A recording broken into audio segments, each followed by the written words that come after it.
Hey Chip, chillax.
Hey Boris.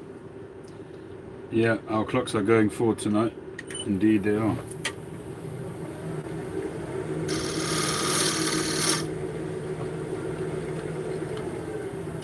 So we go back to being 5 hours ahead of you guys in the States.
Oh, it's 10:45 here, so I'm rather early for London calling, but I'm assuming it's like 11:45.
already prepared the stem, done the slot, did all that on Friday.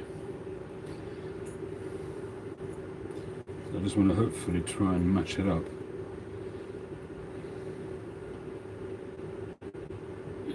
So that's on this side. Where did I do that? I think that.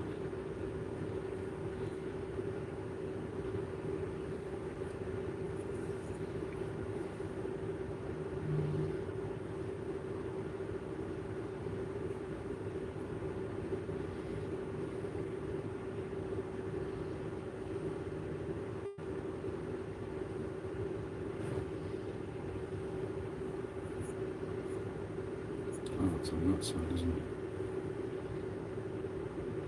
It's not.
Prepared this on Friday as well.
Alrighty, how we doing, folks? I just wanted to get that glued up so that we can get back to the desk. This is my order book. I've got another commission tonight from a customer that ordered pipe 729 that I delivered on Thursday night. It was very encouraging. His wife apparently saw him just playing with the pipe. He hasn't smoked it yet, but just looking at it and just loving it so much, she said, you know what, I'll buy you another one, then you'll have two to play with. Anyway, so he's ordered another one. Different shape, different stem design. He's going for the amber flame stem, so I'll be doing that probably next week. I'm in the middle of doing a commission now. I've got another commission after that, then I've got that commission. I might do others in between, and I've really got to start thinking about I've got to start thinking about the Crown series again. Coronation's coming up in just over a month, I think. Is it in May? End of May possibly, so maybe 2 months time, somewhat like that. So I've got to start getting my thinking cap on. Definitely good to be busy for sure. So I might do repeats of some of the ones that I did before. Not exactly, not the Queen one, that, you know, that pipe. There were two particular Crown series pipes that I did last time around, which I won't repeat those. A chuck on the chuck. Hey Chad. But I definitely will do, I think I will do the brick finish again. That one was very popular. I'd like to do maybe an apple, maybe a Rhodesian, possibly even a bulldog. I'm not a huge fan of doing the bulldogs. I like the bulldog shape, but it's not the easiest of shapes to do with the diamond shank. But I might do a bulldog because that's British bulldog. It just seems to be very commensurate with the occasion. And I've got to come up with, I do have somewhere some of the new coins struck with Prince Charles's. Here, see, you've got Prince Charles's, a 50p piece with Prince Charles's head on it. The thing is that because it's a hexagon, so you can't really turn that, so I have to think about what I'm going to do about that. Maybe I can, there must be other coins by now, round coins by now, with the king's head on them, so I've got to think about that. And there are various different commemorative things which have been made. I've also got this Sherlock Holmes 50p piece which Big Phil bent for me so that I could put that on a curved pipe. So I want to try and incorporate that maybe in a Sherlock Holmes commemorative pipe rather than a Crown series pipe.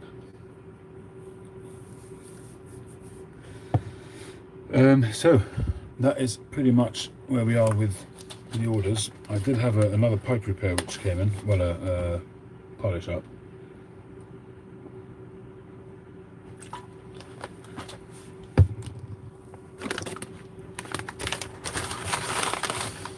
This is a Comoys apple.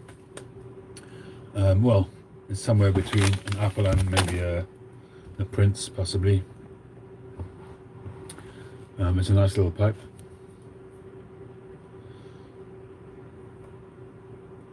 So he just wants it cleaned out, clean the inside of the chamber, which is actually in really good condition. So that won't be too difficult. The stem is a little bit loose, but once you start pulling it out, you can hear that it's quite stiff. So it's interesting. Not quite sure what's going on with this. And this little band is loose as well, so I'm going to stick that back down, and I'm going to have to clean that out. That looks pretty caked up. So what I will probably do is I'll probably re-drill the draft hole and thoroughly clean that out.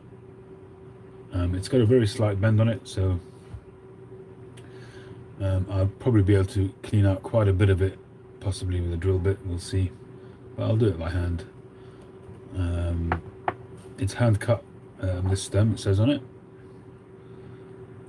but I haven't seen that before. So it's got a little indentation, but it's drilled. I don't know if you can see that. I don't know if it's focusing or not, but it's drilled right to the end there, and it's just a round hole rather than a slot.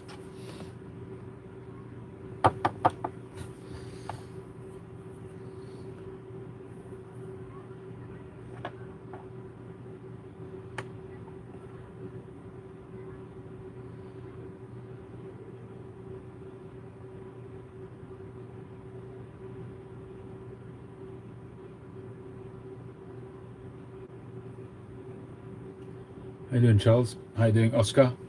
Who else have we got? Patrick, Robert, his dad. Who else? I think that's it. So we've got to get on with that at some point. And I've got the Festival of Passover coming up, and I want to treat myself to a new pipe for the festival as well.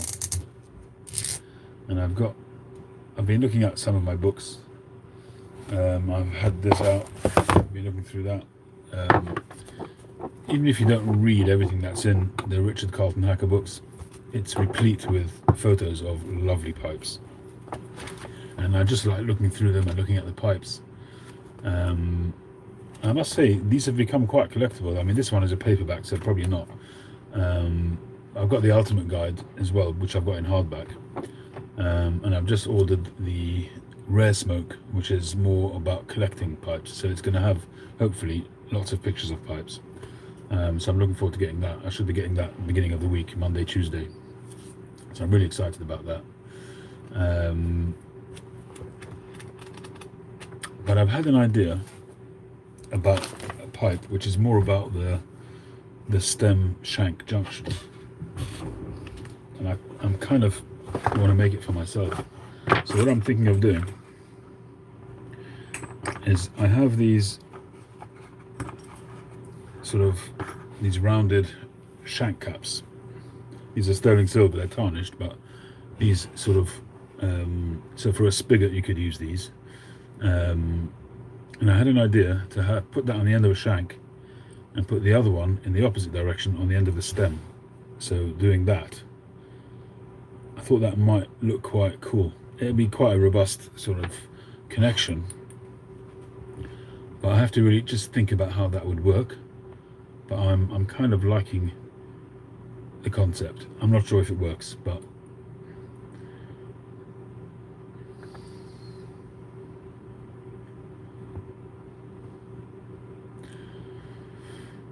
at some point I really also need to I'd like to learn how to do more with silver as well. At the moment I'm just buying silver. It's very expensive. So these are all my silver rings, bands, things like that.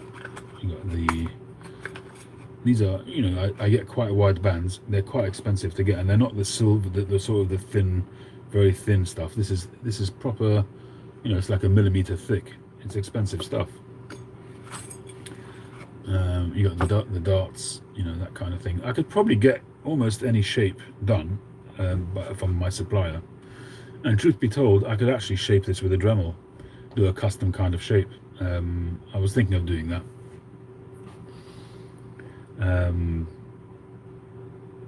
Maybe doing some kind of LCS kind of idea, so do like an L and then a C, and somehow I don't know. I don't think that will work, but it was just ideas that I've been having,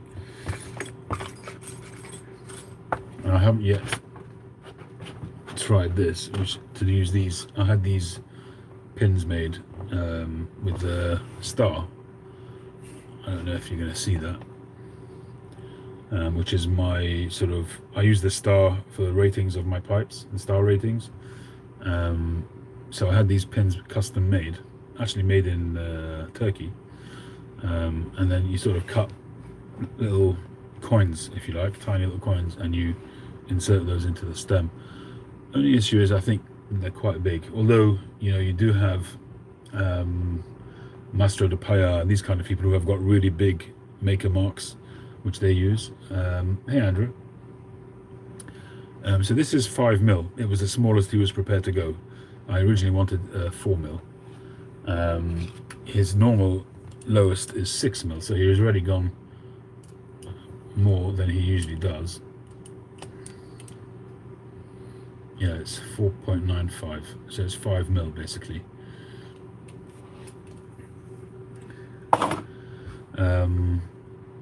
So I haven't even tried it. I've got to trial it. I don't know how best to cut that. I could give it a go on, let's say, maybe do it on one of my pipes. What do you reckon? Should we try that?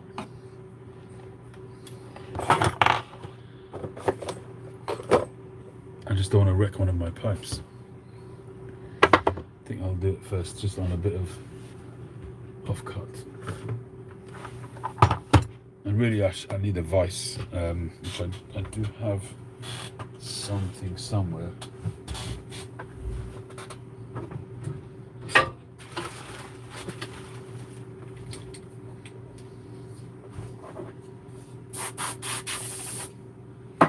So I've got a vise here which I could use.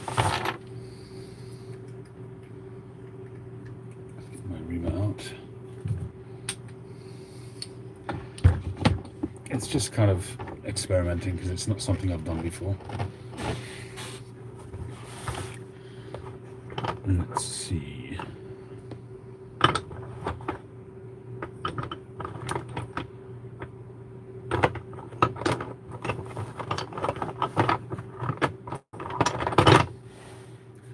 That's enough to be a stem, isn't it?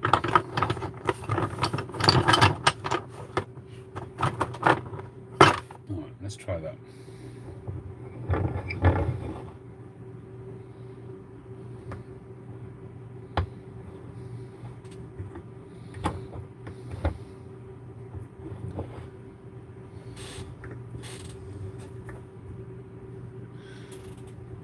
See, really and truly what this needs is a drill press. I mean, I do have a drill press out in the garage, which I don't really use, I haven't used, but if I'm going to do this on all my pipes, I'm going to need to have a drill press. Set up. And I have kind of been, in my mind's eye, visualizing best use of this actual space where I'm sitting now. I've been thinking about actually lowering. This is actually quite high. It's workbench height for standing at, and it will need a little bit of remodeling. I'll have to possibly remove one of these drawer sets, and I want to lower it down to a sitting height, or even lower possibly. And I'm thinking of putting my shaping wheel here.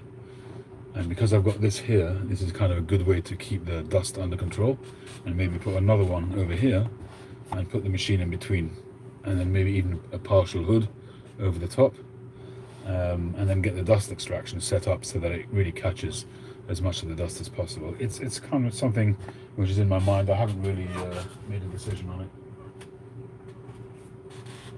Alright, now I need to find a 5mm drill bit.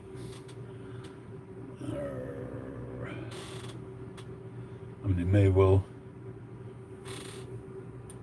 I'm sure I've got a 5mm, but let's have a look.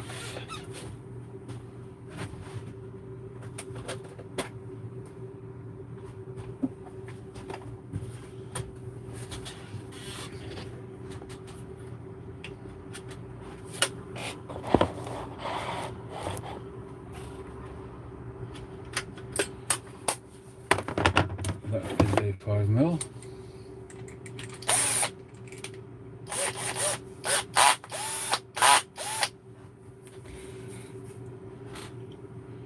Alright, wish me luck, people. Oh, I've got to cut this first, haven't I? So, Alright, let's do this the right way.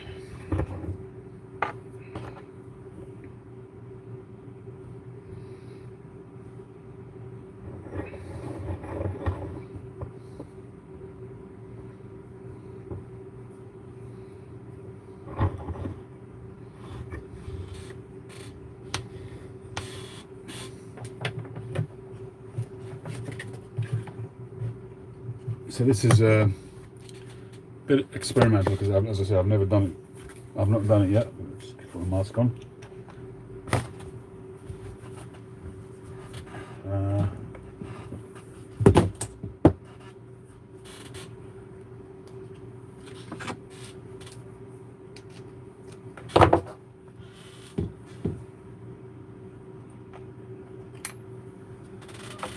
I've got an angle grinding disc on there. I should really check if I've got more, because if this one busts in the middle, not going to be good.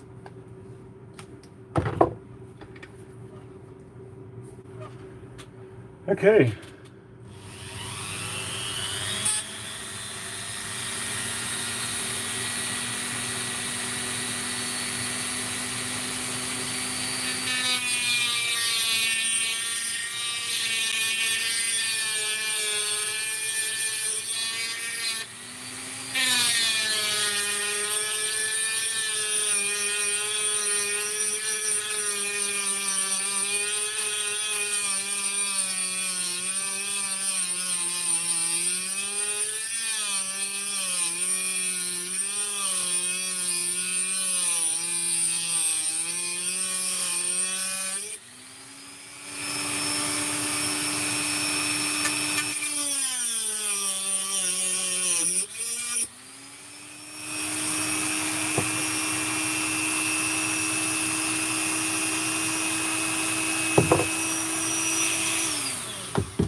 So we've cut through the majority of it, and I'm just going to prise it off.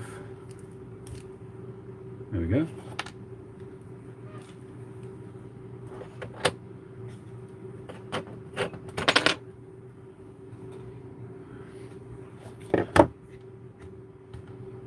Don't know how hot it is.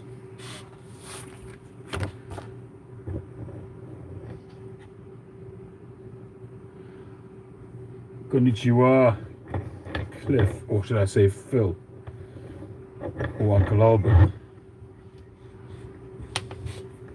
I reckon that's your channel, isn't it? The theatre channel. That must be you.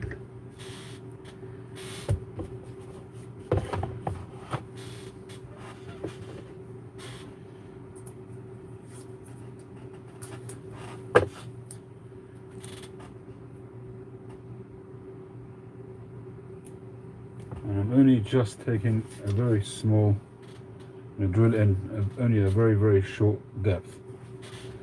Let's see how this goes. Really, I'm not doing this the right way. It should be done with you know what, maybe I should do a pilot hole with something else.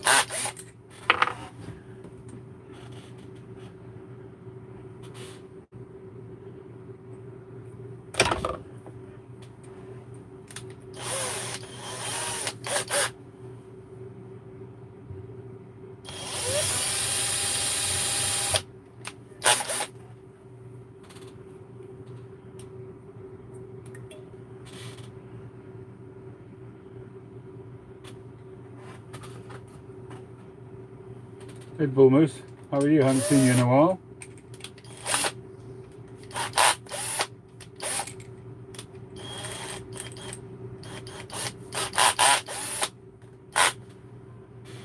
Dorian, look what the cat brought in.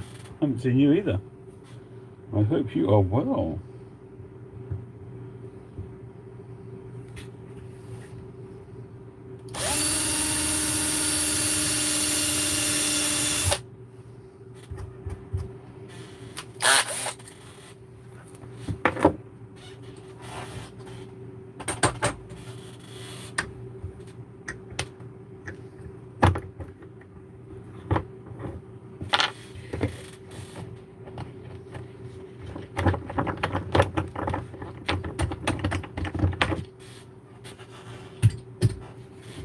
Alright, so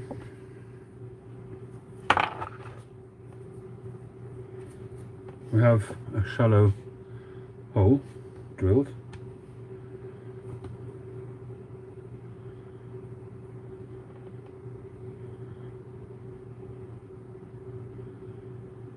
That's quite a bit of protrusion there. That's the thing is that I don't know how much.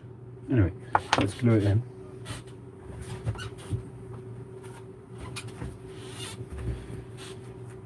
That wasn't too bad. I can't say that it's going to go as well as that every time.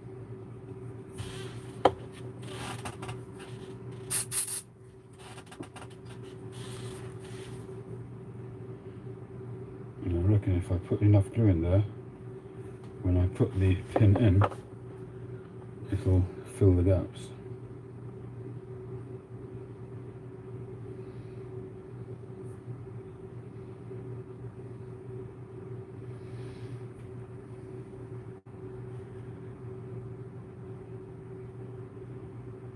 Okay, so we'll leave that. Maybe we'll get back to that a bit later on. Cool. I wasn't it? Yeah, exactly. Cliff, beautiful sound. I mean, this bit too. It's not just the drilling that's a beautiful sound for you. Bit there, bit there.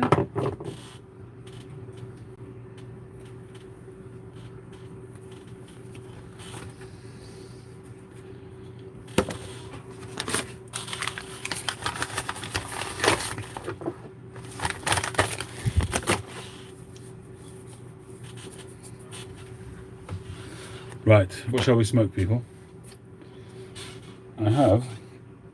Obviously I can smoke a pipe, but I started this cigar yesterday. This is a Quorum Natural, and I've spoken about these before. So recently I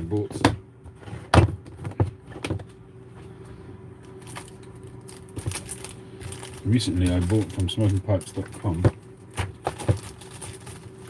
if I can find one.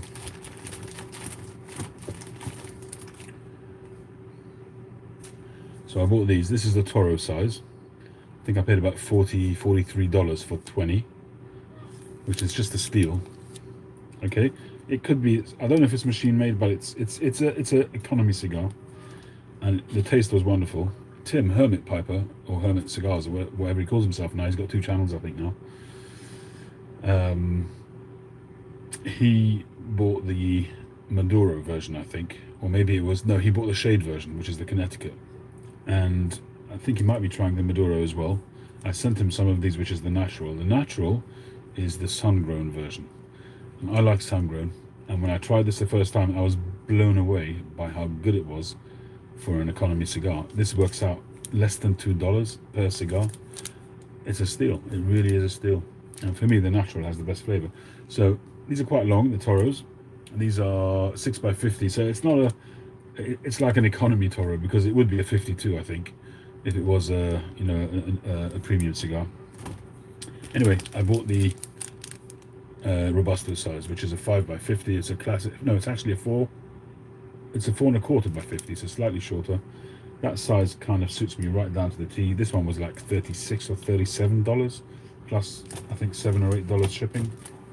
Came yesterday, unfettered by customs, and so I started it yesterday afternoon. So I think I might just continue it. Hey, Richard, how you doing?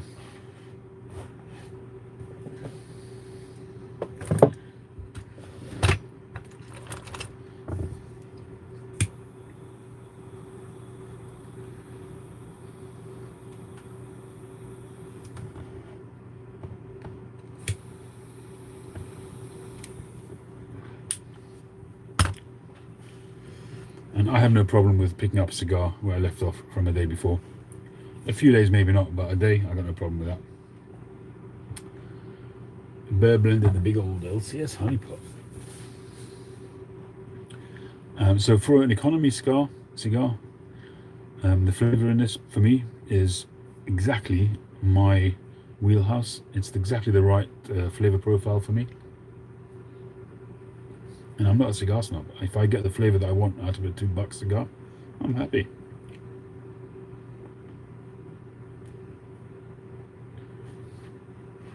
I'm not saying it's the perfect cigar, but for the money, it's the perfect cigar.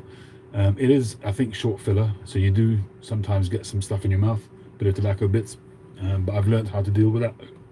Number one is to cut it a little bit further up so it's not such a big aperture, and also to have it a little bit further in your mouth so you're not touching the tobacco with your tongue the whole time.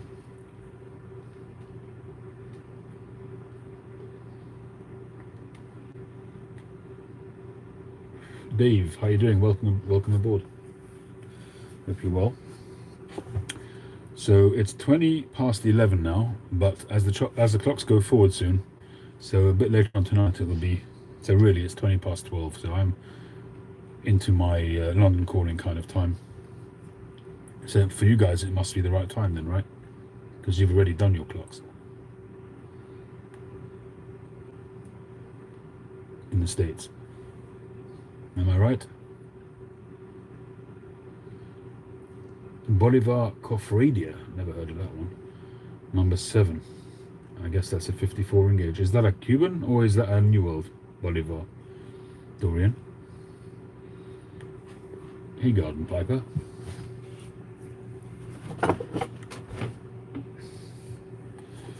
I've got a couple of Cubans here.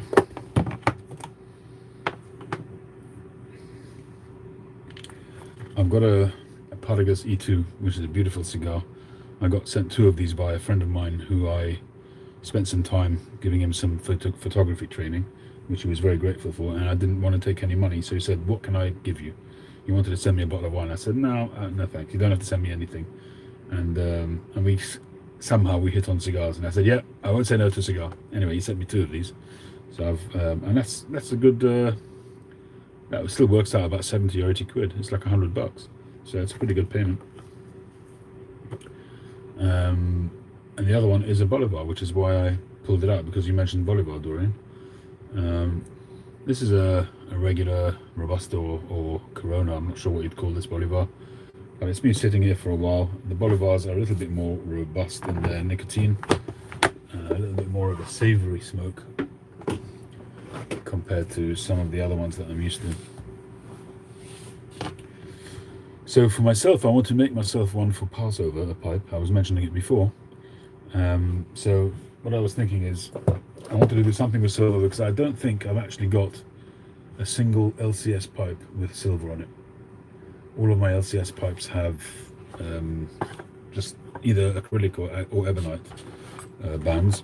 So I was thinking of doing something with two ferrules, silver ferrules, one on the end of the shank and one on the end of the stem, back to back. So it would have a really, you know, the Ronaldo skipper that I did recently. Well, the nod to a Ronaldo skipper. So that has quite a robust shank and quite a wide stem. So I was thinking maybe to do something along those lines, a really nice ball-shaped pipe, almost. But using these 2, so that on the end of the shank and that on the end of the stem. I'm just not sure how that connection will work, whether it will be too much or not. I don't know. Bling bling, yes, but I'm not sure whether it will look grotesque or not, and I don't want that. And I've just noticed that they're 2 different lengths, these ones. I don't know if they're they must be from the same supplier. Yeah, that must be an older one, I think. Yeah, actually that might work well, actually, one which is not as long to be on the stem side. Yeah, it's even got a 925 stamp on it. I'm still 6. Yeah, okay, well, I can't account for all of the time zones in the States, can I?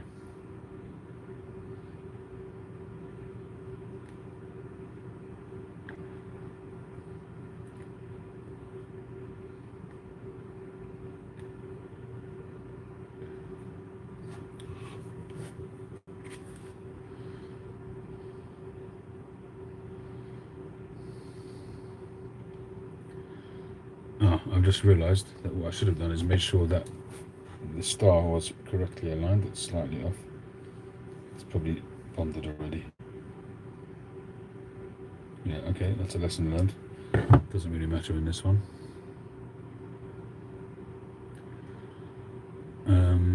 That's looking quite promising. Let me see if I can chop that off now. Noise coming up.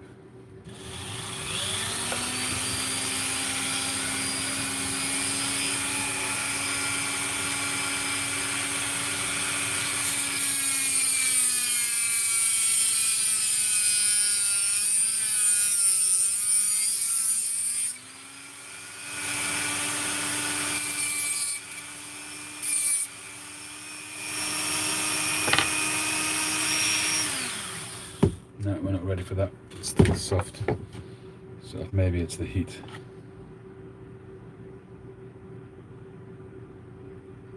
No, that's coming straight out. I think that's a bit too loose, to be honest.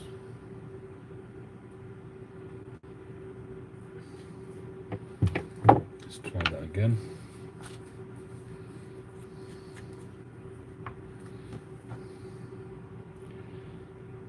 I probably have to leave that overnight, I reckon.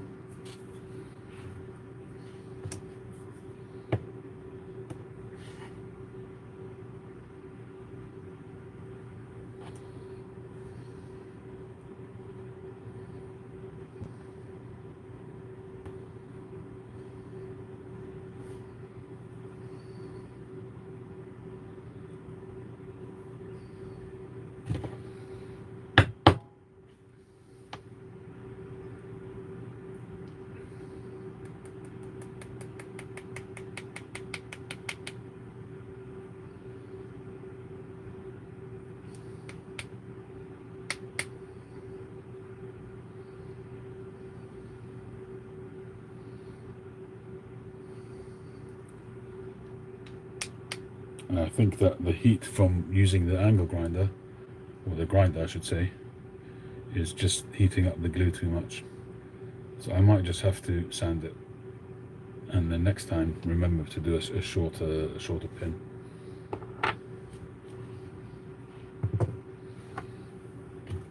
So I'll leave that till tomorrow, and we'll see how we go.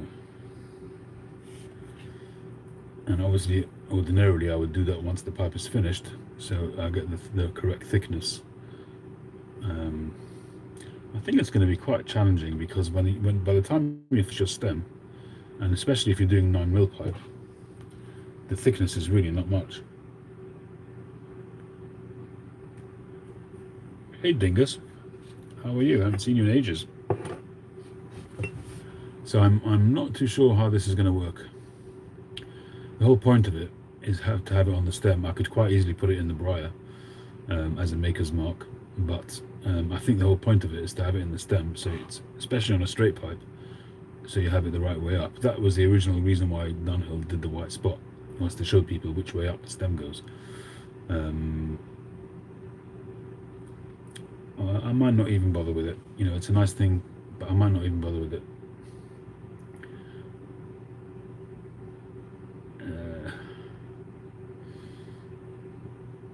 Most of the high-grade pipe makers, I'm not saying I'm in that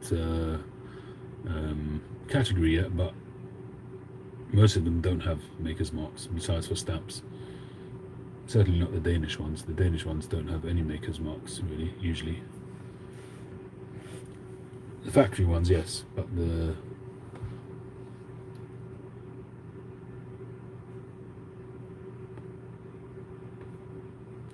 Actually, that's not true. 6 of one, half a dozen of the other. Ballaby, he has a mark. He has, I think, like a triangle, a gold triangle. But most of the high-enders just have stamps.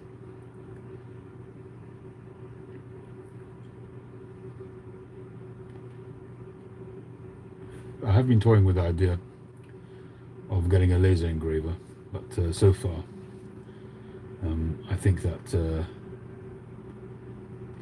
stamps are more traditional.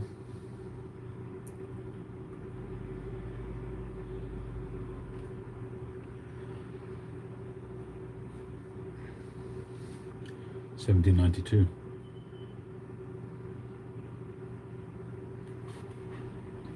How you doing, Troy? Welcome aboard. I just realised I don't have a coffee.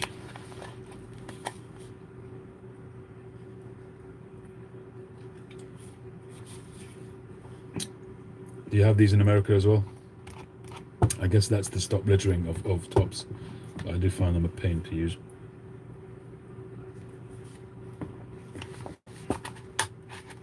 It's a good idea, but a bit awkward.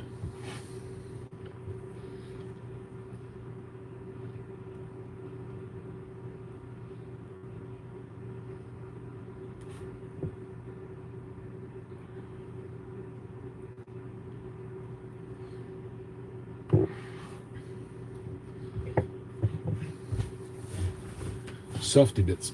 Softie bits are really, I think, a bit of a Marmite situation. Some people like them, some people don't. When I first started pipe smoking, I did have them on all my pipes, but to be honest, I didn't really like them. You're still trusted.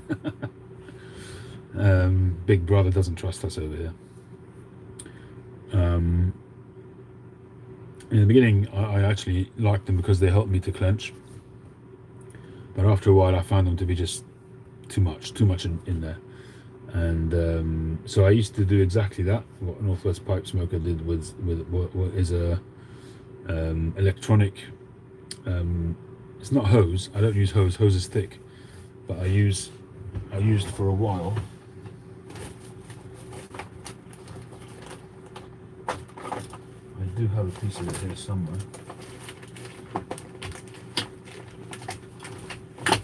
but I used electronic sheath. You know, when you, yeah, I used it on this. You know, you get this sheath material which you put around electronic connections, and then you heat it with a heat gun, and it shrinks over the connection.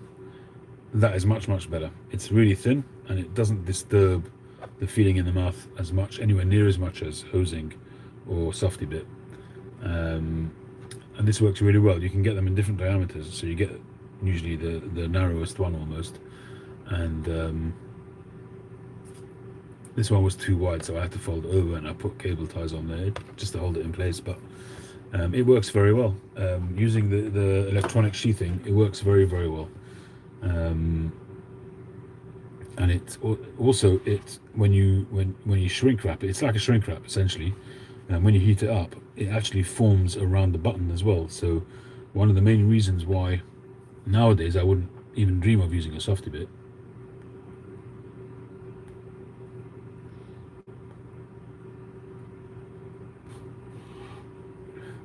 is that, especially if you're using an artisan pipe, there's so much work gone into the button, that you put a Softie bit on it, all of that is completely wasted. I mean, the guy might have spent hours shaping that button, and then you put a whacking great big raincoat over it.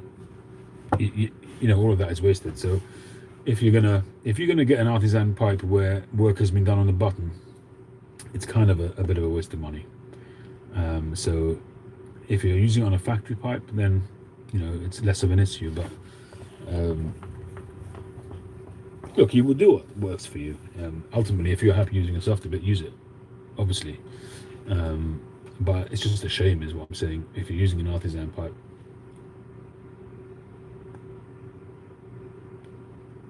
And not only that, it's also for yourself, it's a shame, because you're missing out on comfort. If you have an artisan pipe where the artisan has taken time to make that button really comfortable, you're missing out on that. And instead of having a really nice comfortable pipe in your mouth, you're having this whacking great big piece of rubber, you know. So it's a shame, is what I'm saying.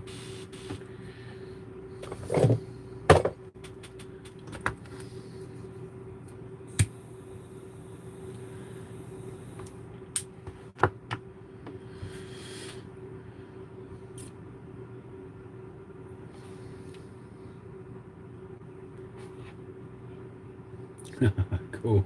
No Softie on the LCS. I used to use that, as I say, I used to use them right at the beginning, and in those days I was smoking Boswell pipes and Soren Refberg pipes, Savinelli pipes,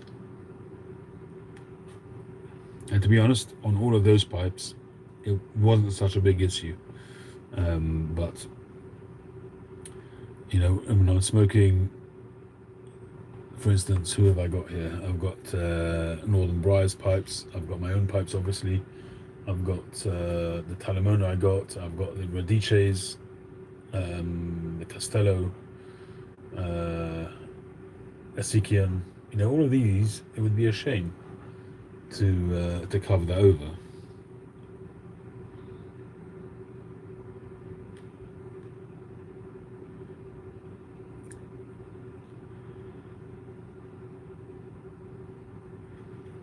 Yeah, the question is, going back to Andrew's point, is what are you preserving it for?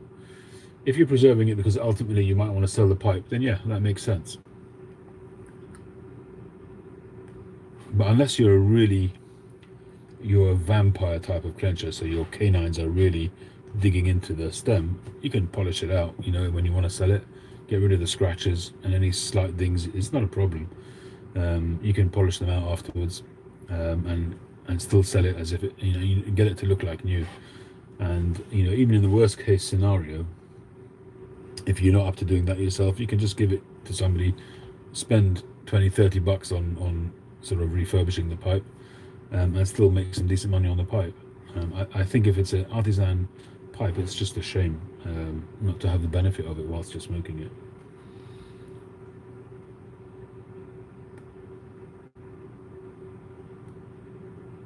Unless you've got a bit of OCD, which I do understand, then I can understand why you'd put a Softie bit on it. But if you've got OCD, you should also know that using a Softie bit is a place which harbours germs underneath that Softie bit. So all of that clenching, all that saliva that's coming out of your mouth, it's gathering underneath there, and all those lovely little monsters, creepy crawlies at microscopic level, are all sitting and living under there and having a field day in your mouth.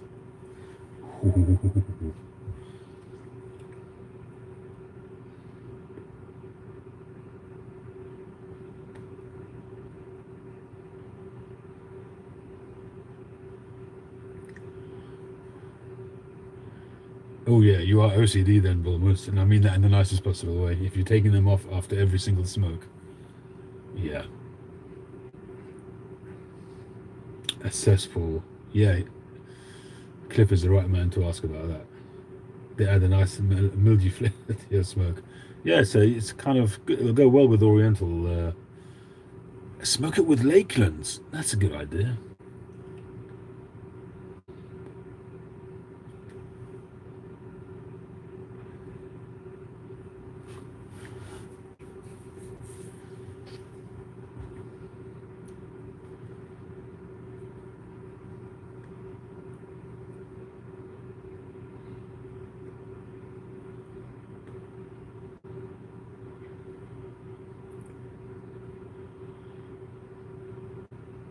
Germ theory.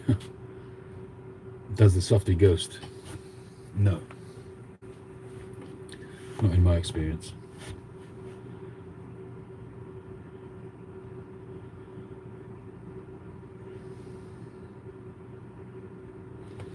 Interesting.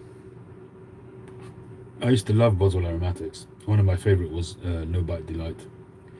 No Bite Delight, and is there one called Christmas Pudding, possibly? Or Christmas... well, there's a cookie one, something? I can't remember anymore. Yeah, I'd luck. Yeah, I believe it is. This is an ashtray which I bought in near London Bridge. Let me empty it so you can see it. And when I did a video of that little trip out that we went out for the day with the family, I bought this and a couple of other souvenirs which I gave away in a giveaway at the time. It's going back maybe 4 or 5 years ago now. So I've got a dedicated cigar ashtray, but I use this one sometimes. It's just more convenient.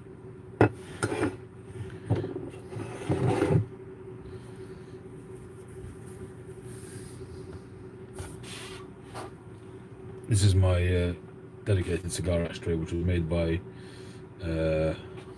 Roughworks. What's he called? Which got some nice inlay sort of copper shavings in there with a bit of acrylic. Still trying to work out how he did this, to be honest. I mean, he must have...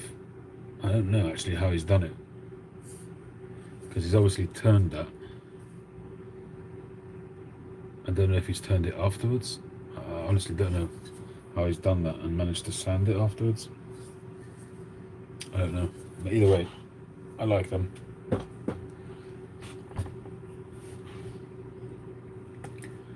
I like it.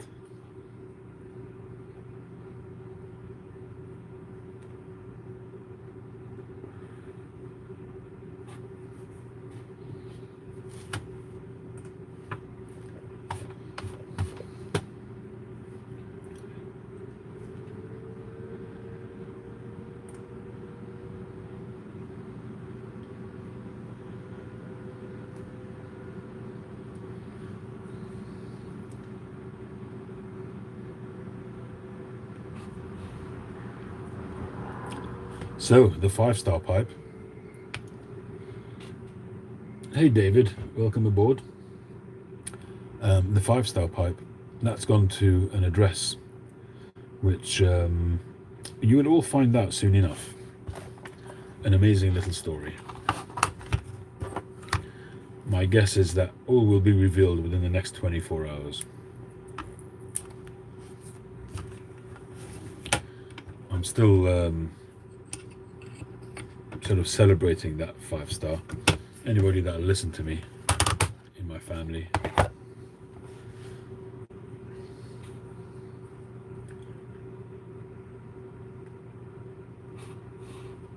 And having seen that 3-sided bird's eye, I think I'm going to now start looking out for that, because it's really all about the grain, obviously, but just recognizing the angle of the grain to see if it was possible.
Yeah, we're good now.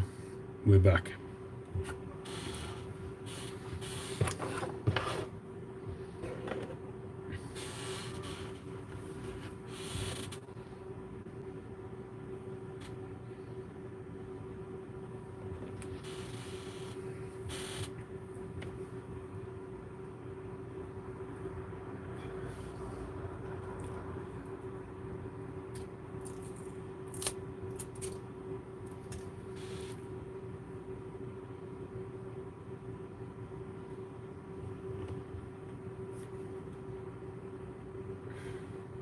So what are you guys smoking?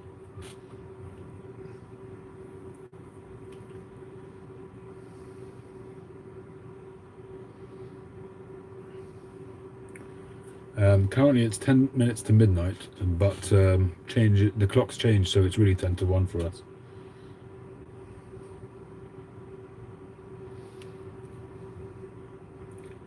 The budget. The consignment. Well, I'm supposed to be meeting the guy on Monday night, so I will take possession on Monday night. I need to make an inventory, although he has already sent me lists of what he's giving me.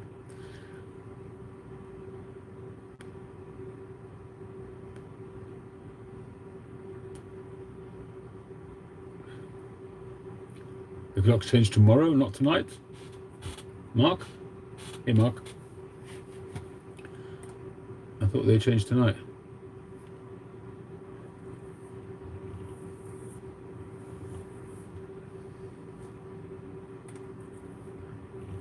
Haunted bookshop. You strong, big boy, you. Funnily enough, the guy that I hand-delivered a pipe to on Thursday night, he was asking me where he can get tobaccos from overseas, and I told him to do smoking pipes, but do the same method as I do, ordering a small amount. And on his list is Haunted Bookshop, and I said, you do know that's quite a hefty blend. So, but that guy, when he smokes his pipe, he inhales it, so he should be okay. I don't know how he's doing that. HH Syrian and a Hawkbill, LCS Hawkbill. I haven't done a Hawkbill. I don't think I've done a Hawkbill since. I really want to do another one. I have to remember to do that.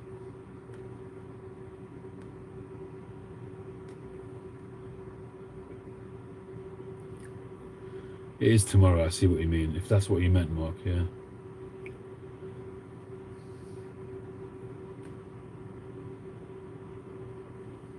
By the way, Mark, I saw your clip on Instagram, that pipe you were showing. You didn't show the whole pipe, but what we saw looked really nice. It looked really clean, and some beautiful bird's eye on the base. What brand pipe is that, Mark? Hey Phil, how you doing? Your tutti frutti aromatic is your dessert. Cool. Anomalous in a Vaughan Church Warden. Never heard of Anomalous. And as mentioned before, I'm smoking a Quorum cigar.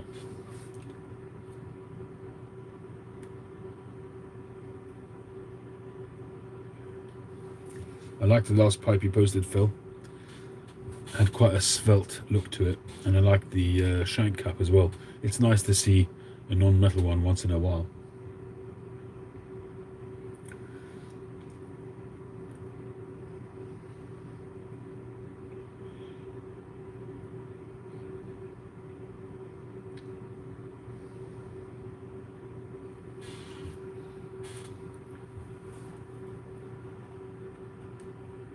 Raspberry cream. Oh, Boswell's raspberry cream. I was saying earlier on about the aromatics. I used to like No Bite Delight, and is it Christmas Cookie or something like that from Boswell's? I used to smoke that quite a bit, and then moved over to other stuff. But I do miss some of my Boswell pipes. I must admit. And I was actually looking on.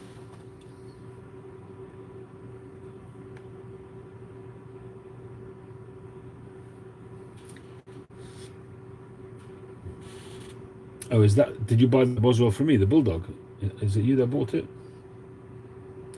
NSD 2327. Intriguing name. What does NSD stand for? Welcome aboard.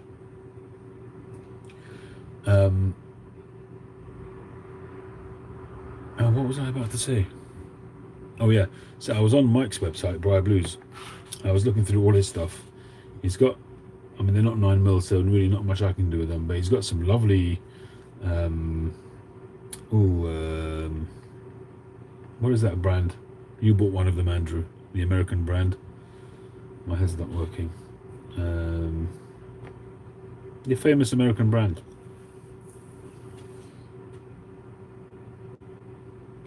Anyone? K Woody, thank you, Phil. I can't believe my brain sometimes. So yeah, he's got some really nice sandblasted K Woodies with beautiful ring grain, freehand ones.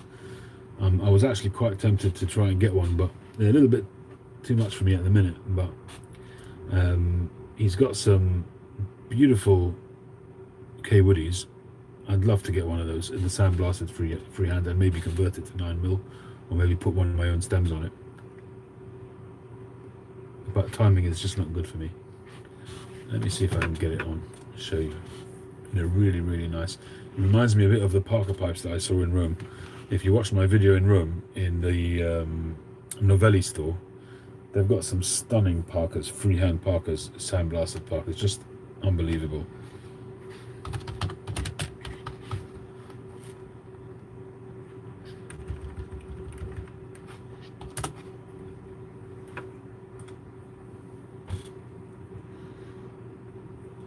And these kind of remind me of them. No Slack Delta, a reference to an old military. Oh, right, okay.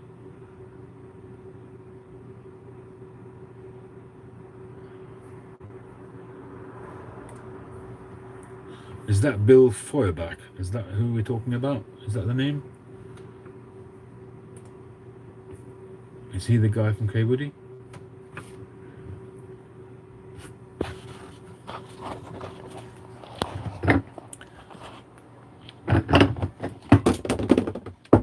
Sorry, I'm just trying to move the phone with the cable so that we don't die again. There we go. Just look at these. That one, and that one.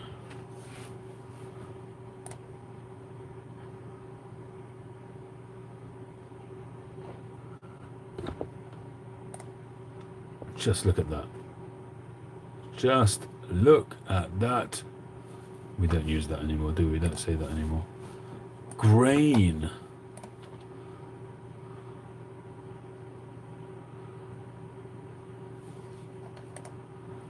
Come on.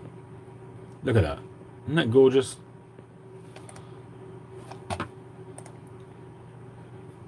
I guess this one would be the easiest to convert to 9mm.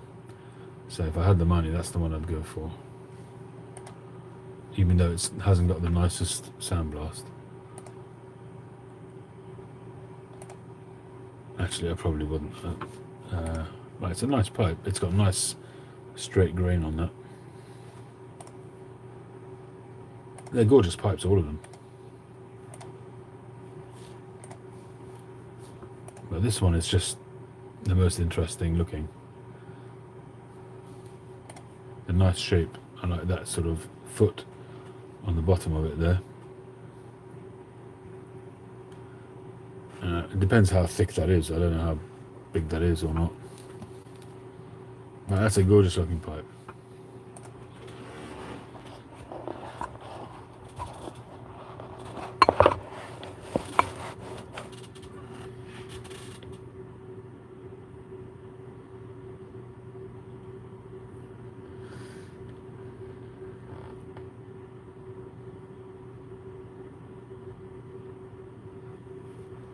See, bitch.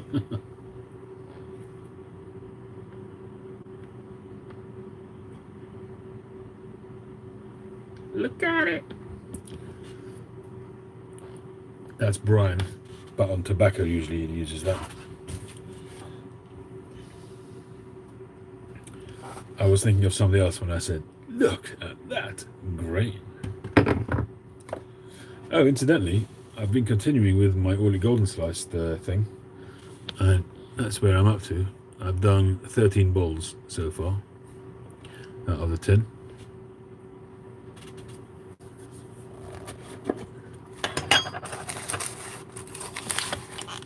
Smells awesome.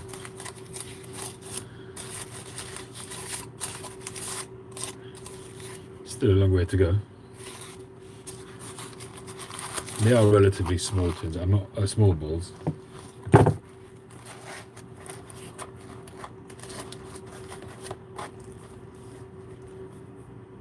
Oh, nice. Nice one, Mark. Is it his birthday coming up soon?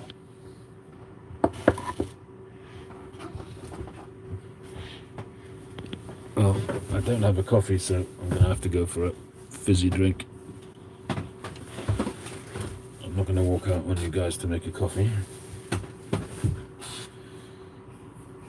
So it's a bit of Fanta Zero, everybody.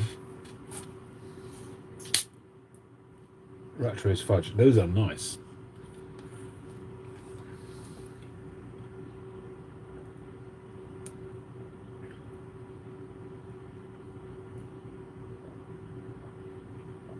Well, there's no bad time to give a gift, is there?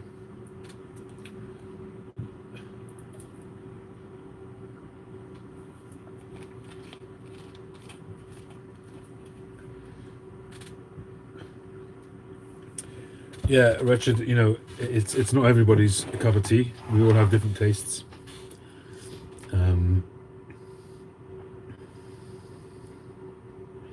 You'd walk out on the King for a coffee.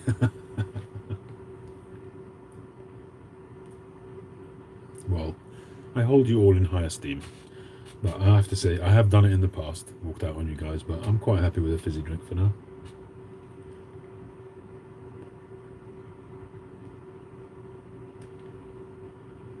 Fleming Jacobsen P-shape. What's the heading on that one? Which group is it under? Oh, Fleming Jacobsen, Denmark. Let's have a look.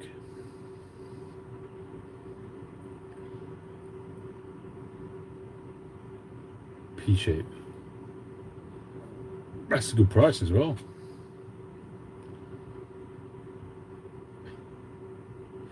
I don't know why Mike does unsmoked with a gap between the un and the smoked.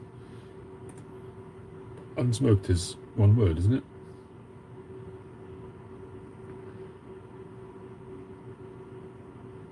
But that's his way. I suppose everybody, you must be an insider to get access to view this item. If you're an insider, please log in. Well, I'm not logged in right now, so. That's a nice pipe, Andrew. That is a nice pipe. Go for it. Is it 9mm? Alright, Bullmoose, have a good one. Canadians. Canadian.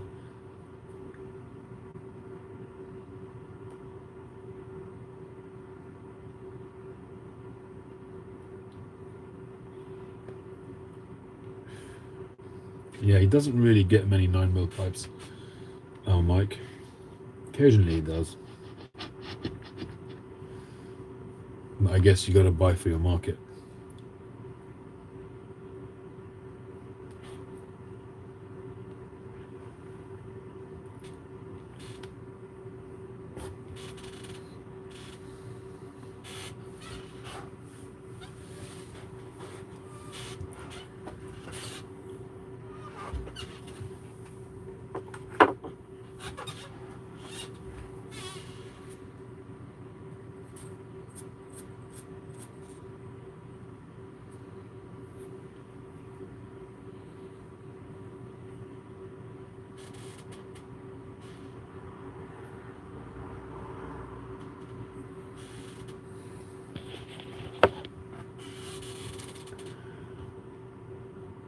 Oh wow, you've convinced him to make you 9mm. He has made 9mm before. I have seen them on the site.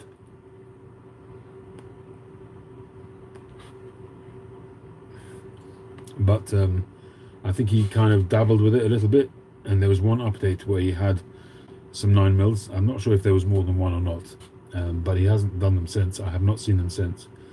And I've got to say, his pipes, they go like off a shovel. They're going faster than ever before.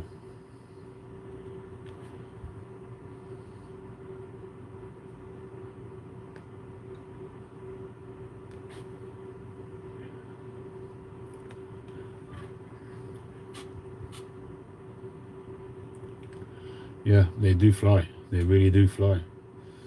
By the time I remember to look at the site on a Monday night or Tuesday morning, they're usually all gone. I haven't even seen them. They've gone that fast with a white inlay. I haven't even seen them. I mean, Boswell Pipes is one of my bookmarks. So I've got 3.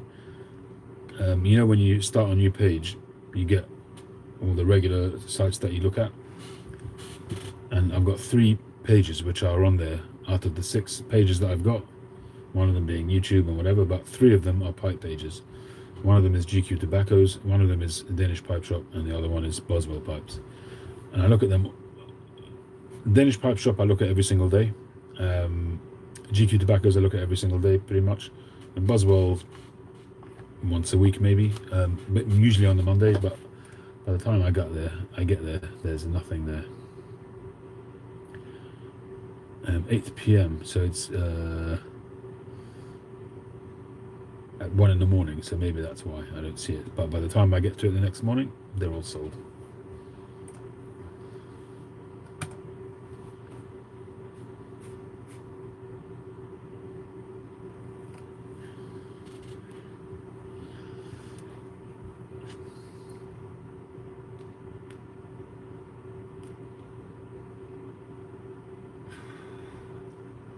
How's his second store doing? They've got 2 shops now, haven't they? I mean, they've had it for a few years now. I remember when they opened the second one. I wonder how that's doing.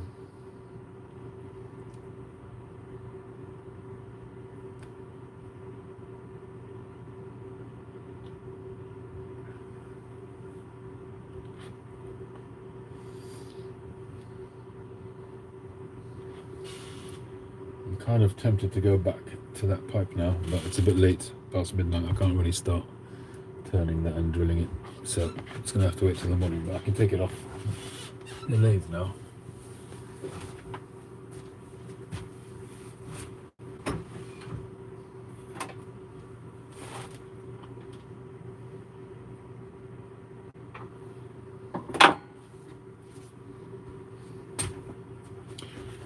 Actually, I can't. I still have to turn the shank, so I can't take it off.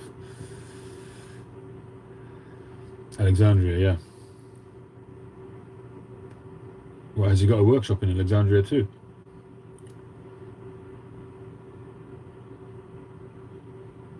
Where are you looking at them, John?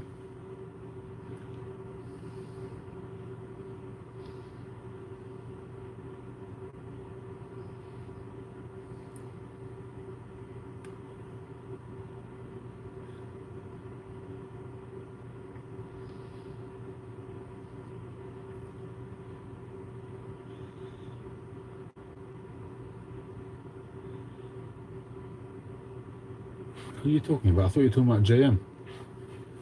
I thought you were talking about Boswell.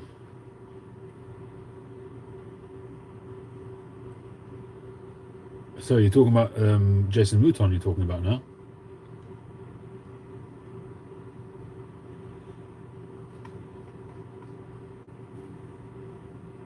Oh.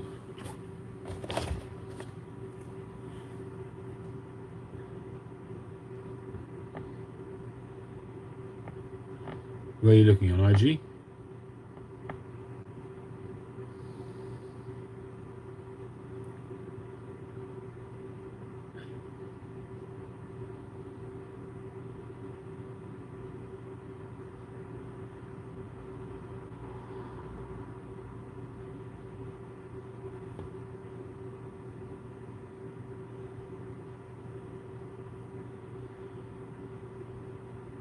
Oh right, the white on the rim of the pipe, the bulldog. And he's done an Eskimo as well. Very nice. And he's done a few like that.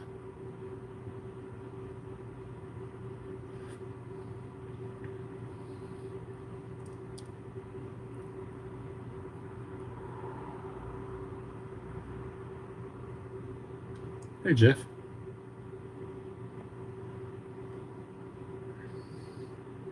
Imagine that, having two workshops. If Jim Boswell has got one in Alexandria as well. That's nice.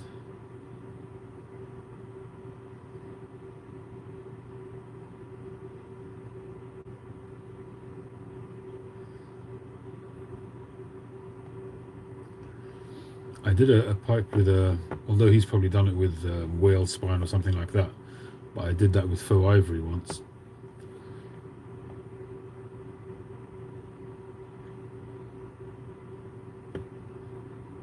Very nice.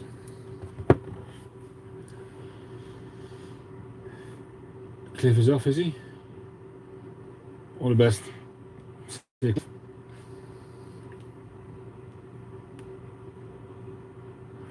YTPC Theatre, welcome aboard. I thought you and Cliff were one and the same person, but I guess not. Or it could be Cliff's.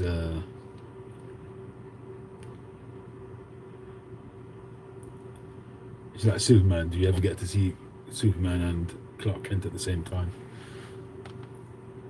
Cliff's gone off, and suddenly we see YTPC Theatre. Ooh, interesting.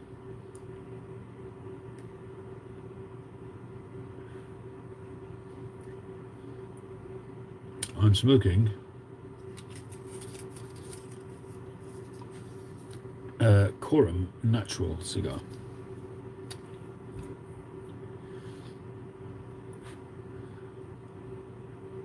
Yeah, coincidence? Dun dun dun. Conspiracy theories abound.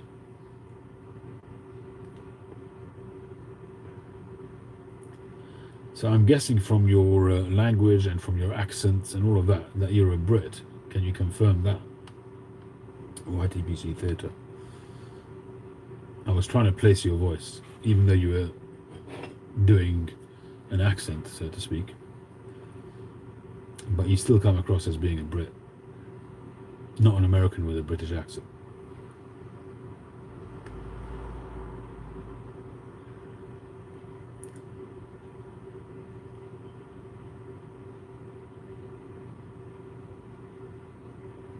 How long have I been making pipes for? I started in 2018, I think. So, or the end of 2018, three-quarters of the way through. So, 19, 20, 21, 22. 4.5 years, something like that.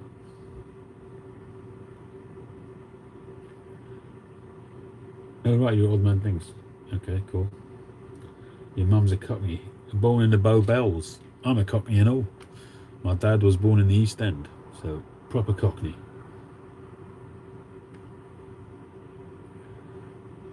All right, Wisconsin. Wisconsin. My father was born in... what was the name of the road? The street doesn't exist anymore. It was bombed out. He was born in 1942. My father was born, I think. Does that make sense? Or was it 39?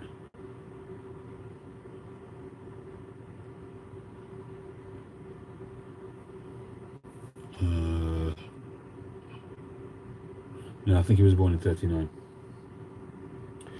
Because he's exactly 30 years older than me.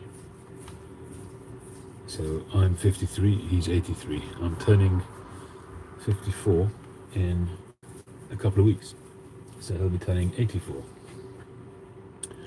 And I remember him saying that he was in during the war,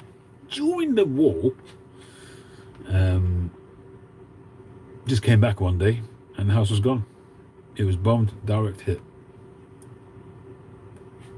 Can you imagine something like that? I mean, people around the world going through that now, but where we sit in the Western world, I think anybody who's born after the war just can't conceive of what that's like.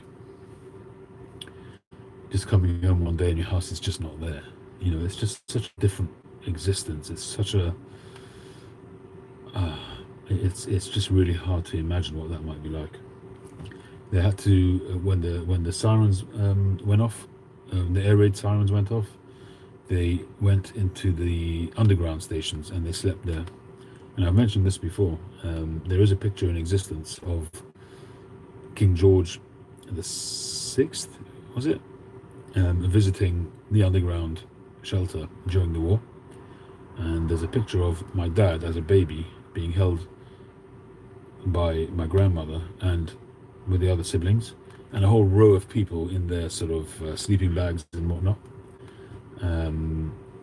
And there's a picture of King George right next to my dad and my grandmother, with one of the home guard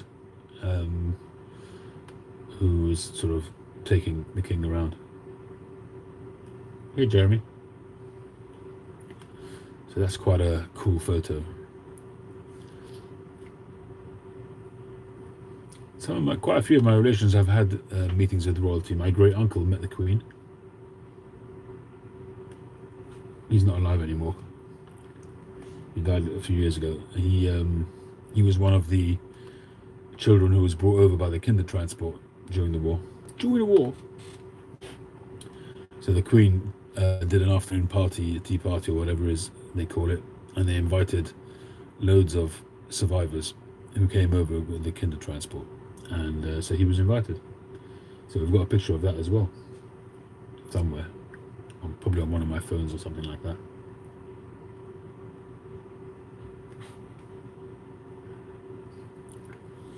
And my grandfather was a cantor in a synagogue in the East End of London, in Fieldgate Street synagogue. And it's really interesting to see. The East End of London is by the docks, the East India docks. And so if you study the history of the East End of London, you'll see different waves of immigration, and they all tended to come in through the East End of London. Nowadays, it's obviously not really applicable. You're getting more people coming in through the Channel from France, or people come in by plane. But in the East End, around the time of the war, and actually before the war as well, there was a big influx of Jews via the East End. So the East End was the main hub of Jews in the country. There were in Manchester, there in Leeds, Newcastle, or Gateshead, which is next to Newcastle. Lots of sort of hubs of Jewish areas. But the East End of London was a really high concentration. It looked very much like in New York, in the, what's it called, the Lower East Side? Around that time, with the tenement buildings. Have I got that right? The Lower East Side?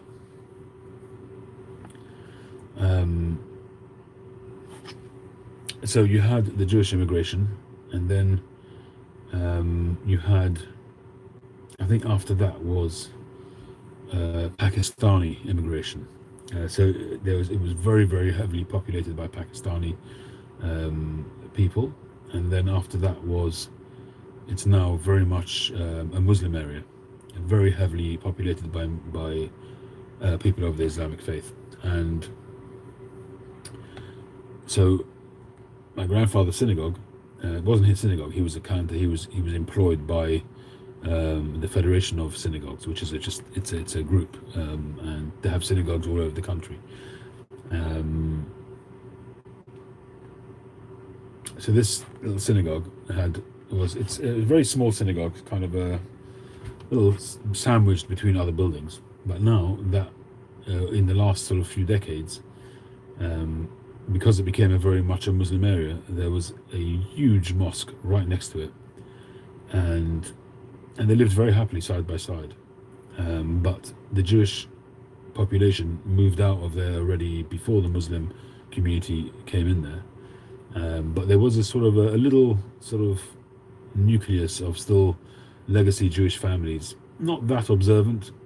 They were really just Jews by name kind of thing, but there was still a small group, and they would come to pray periodically, especially in holidays, high holy days, things like that. And it's really interesting to see that dichotomy of having this Jewish synagogue with a massive mosque next to it, and the mosque, it kind of dwarfed it by maybe 10 times. The whole rest of that street was really given over to the Islamic faith, and then you have this tiny little synagogue there. Eventually they bought the synagogue over because they couldn't get services going in the synagogue because there just weren't enough people to come, and eventually they bought it. And they invited us because of my grandfather's history there, and so we went for like almost a farewell service kind of thing, and it was really interesting. We had the imam from the mosque next door came and joined the service, which was very nice. And it was really weird because in my previous job, well, one of my previous jobs going back 20 odd years ago, I worked in a real estate office, and from time to time I dealt with an architect when we were doing developments or whatever it was. So I had dealings with an architect, and he was a Muslim. He was of the Muslim faith, and really, really nice guy, and dealt with him on various different projects. And when we went to that kind of last service, who do I meet there but this architect? He was acting on behalf of the mosque that was next door, and they were very respectful because they said that they wanted to respect the history of the synagogue. So rather than completely absorb it into the mosque, they're making it a multi-faith kind of space. It'd be interesting to see if that actually is happening nowadays. So that's kind of, you see the metamorphosis of history as things change, as the sort of the demographic changes. So the population changes, the demographic of the whole area changes. So it's now a completely Muslim area. It'd be interesting to see maybe in another 50 years time how that will look. But during that time when I worked for a company, we also looked after another building, which was in quite close by to that area, and it was so interesting to see how heavily populated it was by the Muslim faith. It's really just interesting to see how the makeup of an area just changes depending on who its inhabitants are. I guess that's obvious.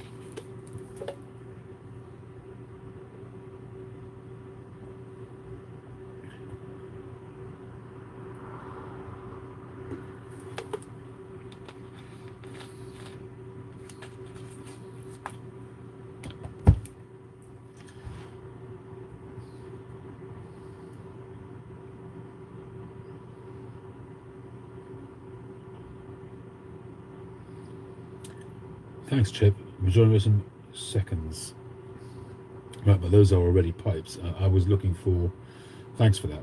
I was looking more for just the corn cobs, and I know that Vermont Freehand does them.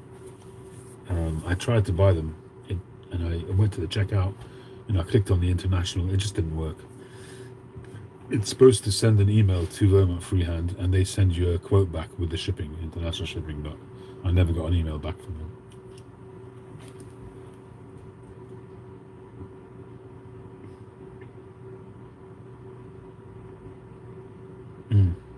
It's really interesting, Jeremy, when you do hear of things which relate to your family and to your ancestry and sort of commendable things that they've done in the past. Many, many years after my grandfather passed away, he passed away, I think, in 1970s, 1977, something like that. I still remember when he passed away as well. It's funny how I was just saying that today at the table, at the dinner table, how things just trigger memories. And we were talking about something, and it just triggered a memory. I don't remember what triggered it. I can't remember what the conversation was, but it triggered a memory of a little trip I took with my mum when I was a little kid, and she took me to a shop which still exists to this day. So we're talking about 40 years ago ish, maybe even longer. I must have been maybe 7 or 8, so more like 45 years ago. She took me to a shop, and it's kind of a special moment when you get taken by your parent, just you and not any of your siblings, and that kind of just sort of, it triggered this memory. And she took me to this shop to buy shoes, and people didn't have a lot of money, and she bought 2 pairs of shoes for me that day, 2 pairs of moccasins, one flat moccasin, I still remember to this day, flat pair of moccasins which were really comfortable, and one for sort of a higher moccasin for the Sabbath, to wear on weekends. I still remember it to this day. It was just, I felt like a lord, because 2 pairs of shoes in one day. I was used to having a lot of hand-me-downs, in those days. A lot of my clothes were hand-me-downs. But I felt like a king that day. I felt like I was being treated royally.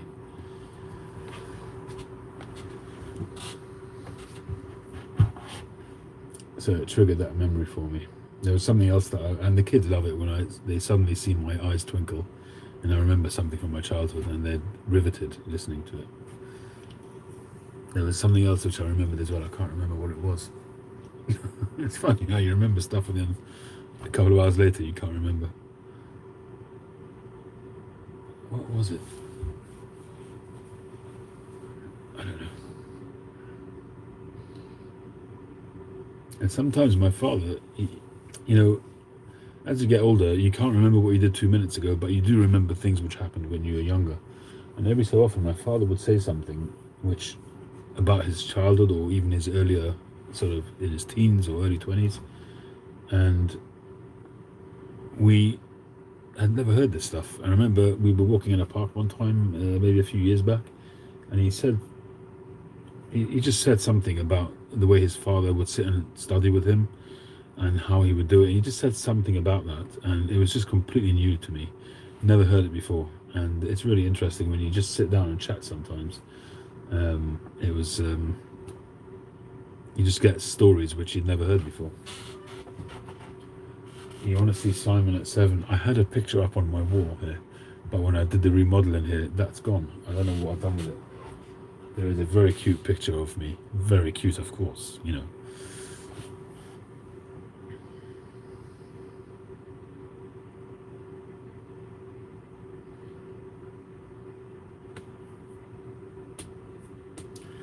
But that's just the circle of life, or the cycle of life, Andrew. It's just the way it goes, because as the generations pass down, there are new memories being made, and it becomes irrelevant for a couple of generations down.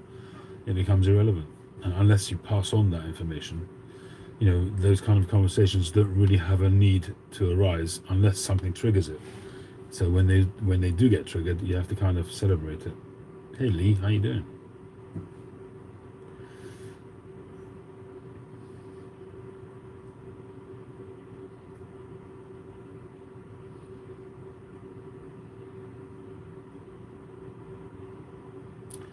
Yeah, absolutely, Chad. We were talking about this back when we were having the lockdowns. I remember one of my morning drives, I was talking about it, that they were talking about people working from home. So that was becoming the thing to do because of the lockdowns. And people were talking about whether or not it was going to become the new existence whereby there'd be no need for offices anymore and workplaces, because unless, I'm not talking about manufacture obviously, but offices, there'd just be no need for it. And they were talking about hiring and firing and all that kind of thing. And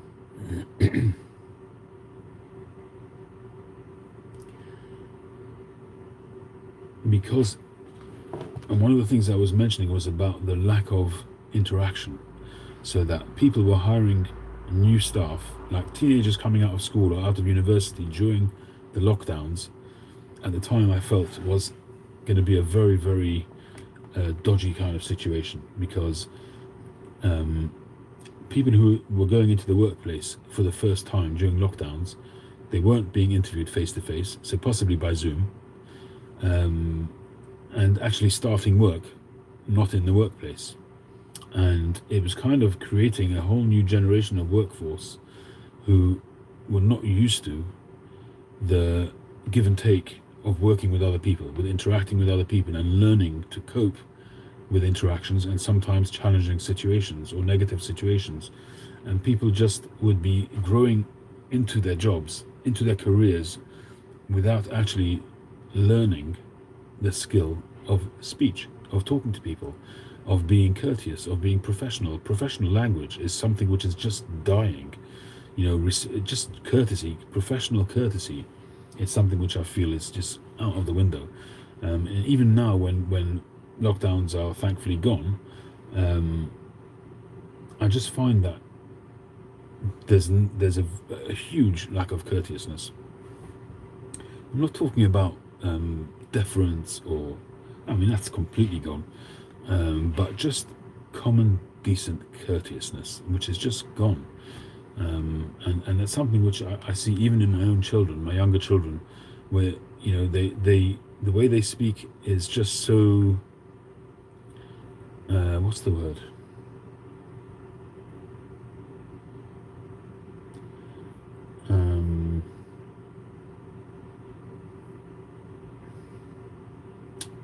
Put it this way, when I was growing up, I knew that I couldn't speak to my parents as if they were my mates. I couldn't speak to them as if they're my friends. I spoke to them as my parents with respect. Okay, the generations have changed, we've shifted, we've moved on, things are not as harsh as they used to be. That was part of that harshness. And I guess I'm kind of wanting to have my cake and eat it, because the respect and deference came through that harshness in a way, because if a child was disrespectful, they just got a backhander, and that was it. That was the end of it. There was no discussion, no negotiation. Nowadays, let's call it the snowflake generation. You have everything's a negotiation. Everything's, and most times you're not going to win those negotiations, because the kids are cleverer.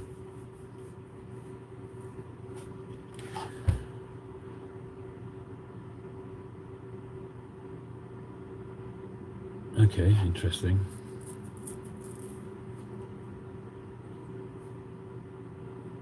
All right.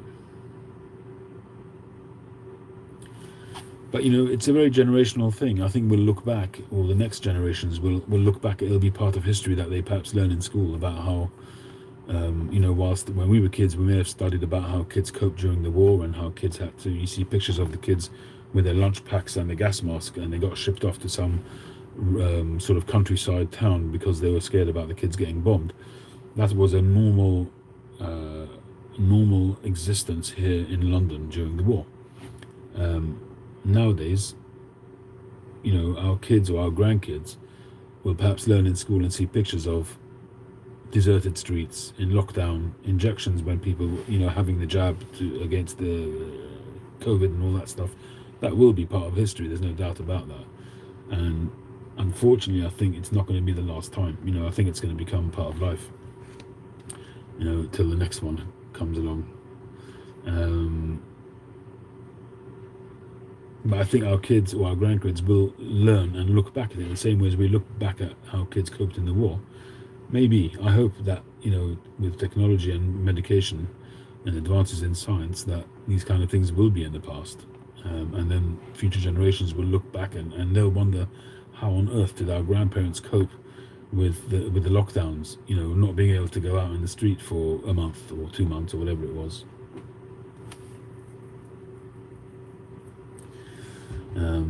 Yeah, absolutely. HR departments, it's just a nightmare. Everything that's going on in the world at the moment is just a nightmare. But you do see clips on social media of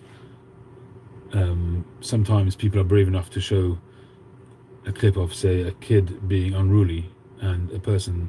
There's a clip which I've seen, it kind of gets regurgitated, it comes up every so often, of a child having some kind of toy mallet or hammer or something like that, and he bops a guy over the head with it. Guy turns around and just punches him in the face, and like, what on earth do you think you're doing, kind of thing.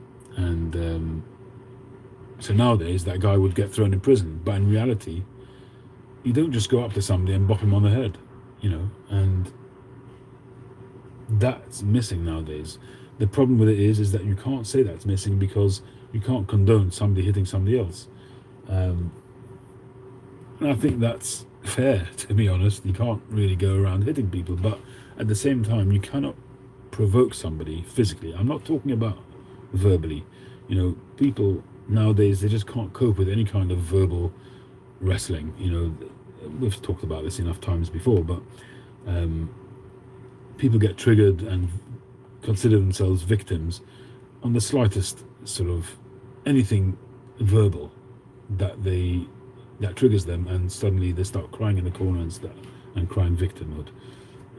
But even a little bit of physical, nowadays it just doesn't happen, and the authorities have no power over it. They have literally no power. The police here in London, certainly, they're withdrawing further and further into the background. Police stations are gone. They just don't exist anymore.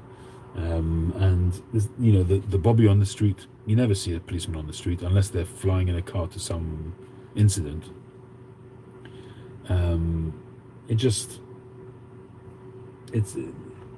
We're going through a really, really dodgy time. And people, again, I've said this many times, I don't really know much about American politics, but your current president, I think, for good or bad, is kind of, he's allowing, whether he's doing it intentionally or not, he's allowing this snowflake generation to continue. And here in the UK, it's the same. You have people, they were talking about it on the radio on Friday, where people literally will go into a store, pick stuff off the rack and walk out of the shop and look the security guard in the eye as they're walking out. What are you going to do about it? You can't touch them. And they can't call the police because the police won't come for another 3 days. And it's just, this lawlessness is just, it's gone mad. This idea of here in central London, there's gangs going around just stopping people and stealing their watches off them. People going off with their nice blinky watches, their Rolexes and whatever, and they just walk up to them, take the watch and walk off, in broad daylight. It's just gone mad.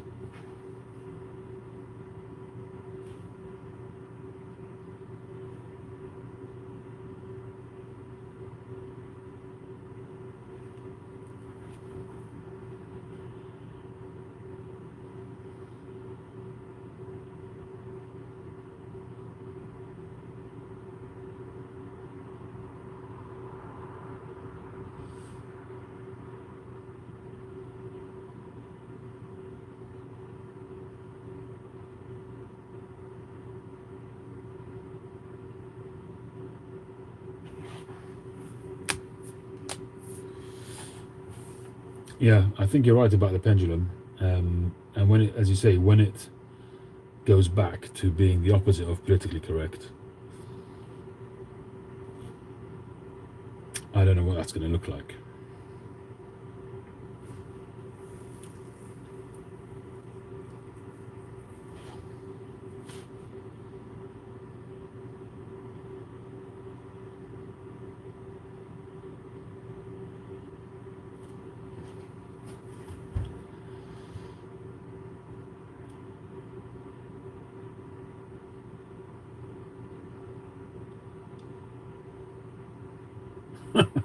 NSD. Yeah, my mum was the disciplinarian in our family. My dad very, very rarely disciplined us. Softie at heart. Very rarely hit us. I remember one time when he did hit me, actually gave me a nosebleed. Was in synagogue actually. There was a guy who was irritating me. I can't remember what he was doing, and I told him to go to his place, which was cheeky. I was only a little kid, and this guy was a grown adult. But my father thought that I had said "go to blazes," which is like swearing. I don't know if you have that term in the States or not. So he thought I'd said "go to blazes," and he just walloped me there and then, just one hit across the face. And my nose was very sensitive in those days. I had nosebleeds every day. I was one of those kids, and my nose would bleed for no reason. So it wasn't because he hit me that hard. It was just my nose bled at the slightest thing. So that's the one of the times I remember my father hitting me. But he really did not hit us at all. Hardly even raised his voice. But when he did raise his voice, it was so rare, and he had so much emotion in it because he was he is such a good person. He didn't have that heart to hit us as kids. But when he did get angry, when he shouted, that just would really get right to the core of your being, because you could hear the emotion behind it, because it was foreign to him. He just wasn't that type of person, and you could hear the emotion behind it.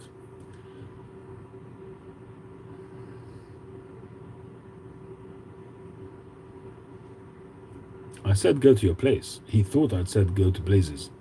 I didn't say go to blazes. But he just heard me saying what he thought I was saying was swearing at this guy, so he whacked me, quite rightly. And truth of the matter is, even saying to the guy, go to your place, was really disrespectful. But he still would stand up for me, no question about it. I remember one time, also in synagogue, there was some kind of meal on the Sabbath afternoon, and somebody had asked me to go into the back room to get some more drinks. And this guy was a guy who was temperamental, and I think he was involved in the finances, so he didn't like it when too much was being taken out of the store to drink. Anyway, somebody else had told me to go and get it, so I just was obedient, and I went to the back room and brought another couple of bottles of pop and put them on the table, and he started having a go at me. He started shouting at me, and my father just sprang up to my defense, and in front of everybody. My father is not a guy who gets up and talks in front of other people, and he got up and screamed over the whole sort of all the guys sitting there, kind of thing. It was the whole synagogue sitting there during this meal or whatever it was, and he said, "Don't you sit?" What's the name? I don't remember exact words, but words to the effect of, "Don't you ever talk to my son like that, or raise your hand to my son, or I will come and sort you out." I remember that. I was shocked when I heard him say that. Hey Cole, how you doing?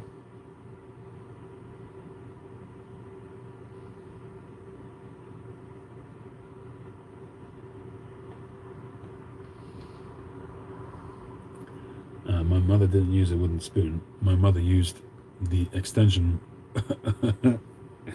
She used the extension of a vacuum cleaner.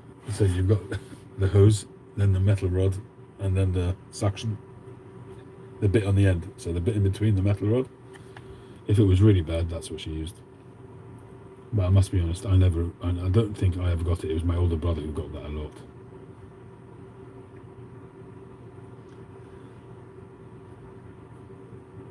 Hey Dave. Yeah, Chad.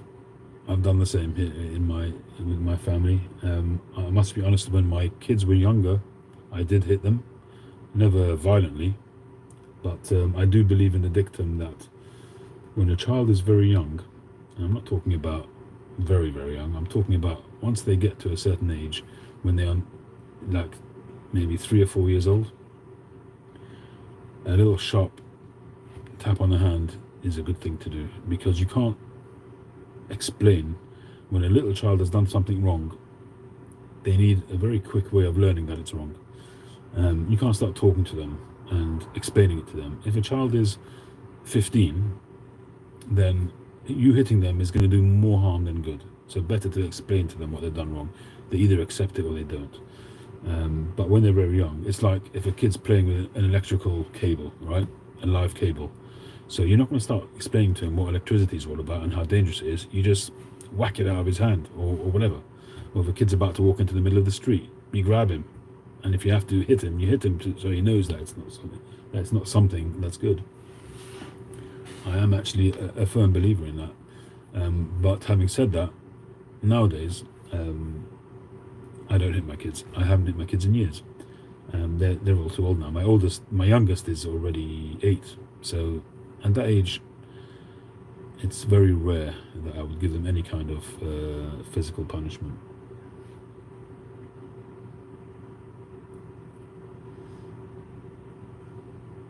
And my wife often says, when I'm talking about my teenage kids, she says, what's the point in saying anything to them? They don't listen anyway. So I said, no, you're wrong. Even if they don't listen now, they have to understand the concept. So even if they're being rebellious now, but they will still know that they're rebelling. And if they're rebelling, that means that they know they're doing something wrong. So at least in their mind, they know it's wrong. And later on in life, they'll understand that. They'll have understood and learned that it's wrong. If they want to be rebellious, that's fine, no problem. But they still need to realize that it's wrong. Nowadays, people don't even tell kids off, and sometimes I hear the way kids speak. It's shocking.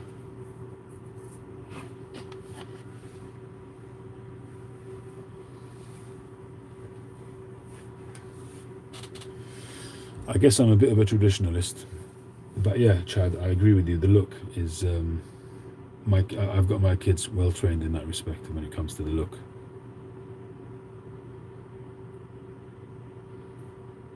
And my youngest, she's quite sensitive. I mean, she can burst into tears just from the look.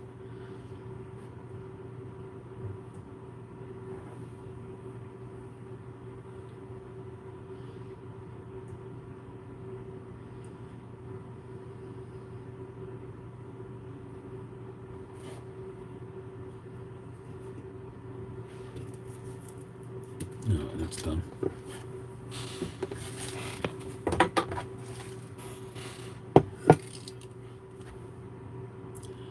I think it's a crime here too, physical punishment. I'm not sure if it's a crime.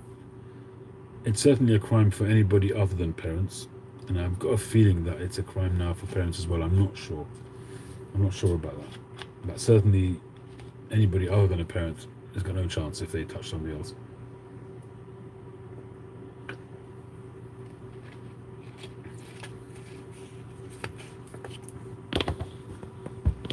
Obviously, if a parent is abusive, it's a different question. If they're whacking their kids violently, then yes, that would be dealt with by social services.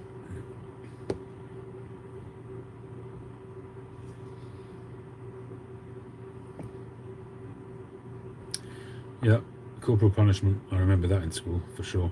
I had some really nasty teachers. I had one teacher who nowadays would be considered a paedophile. I've got no idea if he was or wasn't. But I had one teacher, a French teacher, hate the French. I had one teacher who, if you misbehaved, he would pull your trousers down and your underpants and would whack you on your bare bum. And in those days it was acceptable.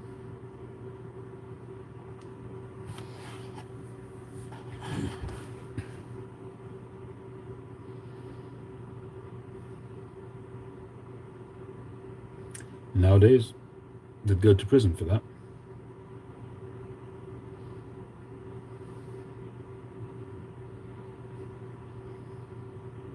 It sounds like what you're saying, Chad, is that you have to cut your own stick to get beaten with. Is that what you're saying?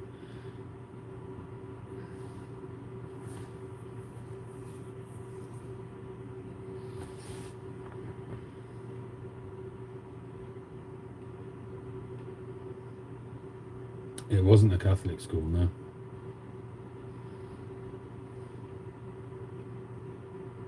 But I don't think it was unique. I think it was the norm. Maybe not pulling down trousers, but whacking kids was the norm.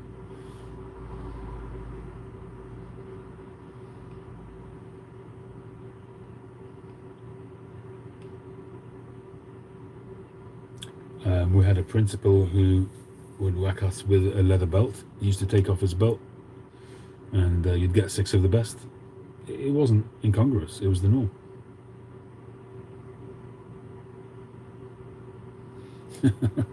That was the Board of Education.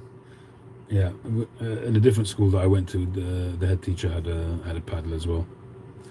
But he was actually quite interesting because he was very calculated. He wasn't one of these guys who would take out his own frustrations on you. And he actually was a very interesting character. He was a sorted guy financially. He had made his money in the real estate world, but he was also an educationalist, and a very good one at that. And if you were to get the paddle, he would never give it to you at the time of the incident, because he says, I'm not going to touch you whilst I'm angry with you or annoyed at you for whatever you've done. And then you'd have to go back to him later on and get the paddle a couple of times on your backside. But he was actually very calculated, and he would never hit somebody in a temper. He would never do that. And he was very respected, actually, and he never took a wage. He never took a salary from the school because he was sorted financially. He basically, his job was done voluntarily, so you knew that he had his heart in it for the right reasons. So I had a lot of respect for that guy, a lot of respect for him, and I knew that because I actually was friendly with his son. His son was in my class as well, and he would when he would study with his son. So he invited me to come and study with him and his son together, say on a Sabbath afternoon, something like that. And that to me shows a lot of character. So, he was helping me along in my studies. So you could tell that this guy was just really dedicated to education.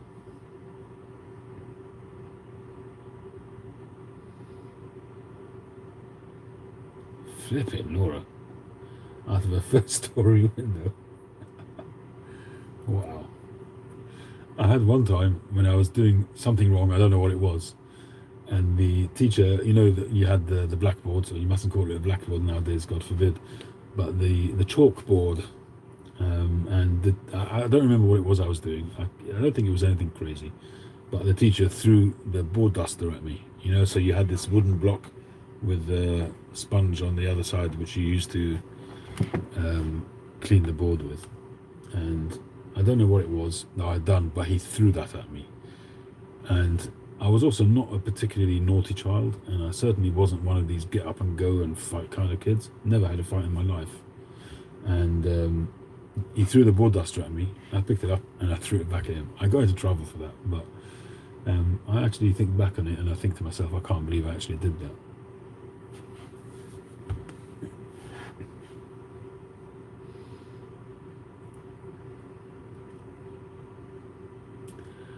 I had another principal. I remember one time, it was during dinner time, during lunchtime. In those days, the school would serve a hot lunch, and I was playing around. I don't remember what it was. I did something stupid, whatever, and the principal said, "You stay here after lunch." And if anybody misbehaved during lunch, and he would go like that, it means you stay here after lunch. It means you're getting a punishment after lunch, and there'd usually be 2 or 3 kids always in trouble for whatever reason. And this guy also, he was actually a Holocaust survivor. An amazing story. It was him and 2 other people. They were on a train, during the war. They were on a train going to a concentration camp. And these 3 people, they decided somehow, I don't know how they managed this, but there was some opportune moment when they had the opportunity to jump. The train was going at speed on some rough terrain, And the three of them promised that if they survive, they're going to dedicate their lives to education, to kids' education. And these three people jumped, and they survived. One of them was the principal of my school, another one was a teacher in the school, and a woman was the cook in the school. And these people were seriously dedicated people. You know, they gave their lives to the school based on what they had promised if they survived. So an amazing story anyway, but still, these guys grew up in really harsh times. So this fellow, who was the principal, told me to stay behind. Sadly, I don't think he ever had children. He was married, but he never had children. I don't know why. So he told me to stay behind. And so I was getting ready to get my 6 of the best. And a couple of other kids had gotten their 6 of the best. And then it came to me. And he said, hang on a minute. I've just remembered your auntie is getting married today. I'm not going to punish you. And he let me go. As a part of the celebration, he said, I can't punish you on this day. And he let me go. And I got off scot-free.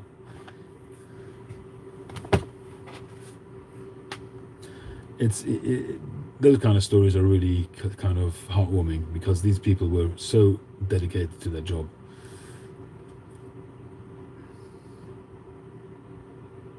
All right, David, thanks very much. Rock and steady. Have a good night.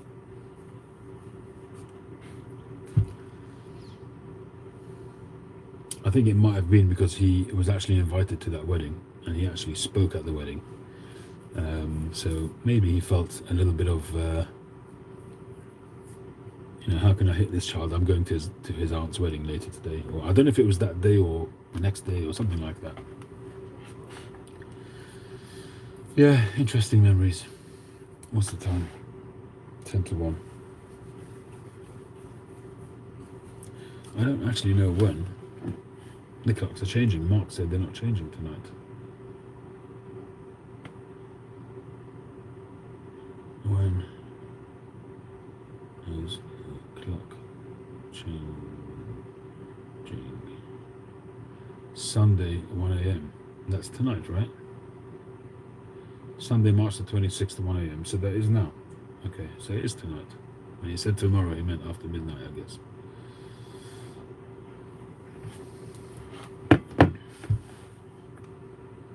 So it's really 2 a.m. It will be 2 a.m. Although it says 8 minutes to 1, as soon as it hits 1, I guess it's going to jump to 2. We'll see what happens. We'll stay on for 5 minutes.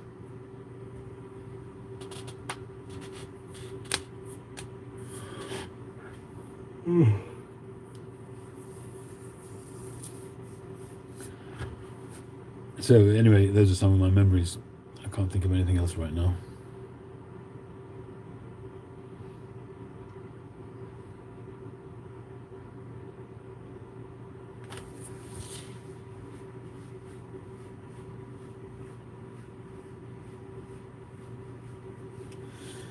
Yeah. When you go through those kind of heartwarming kind of chats, time does go very fast. How long have we been on? Oh wow, 2 hours and 8 minutes.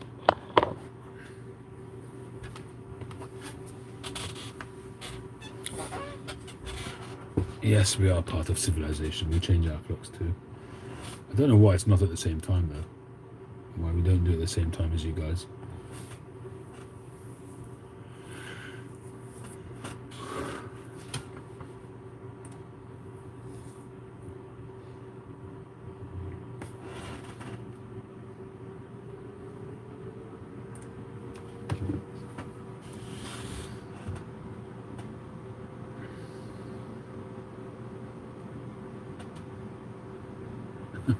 I know, Raspberry.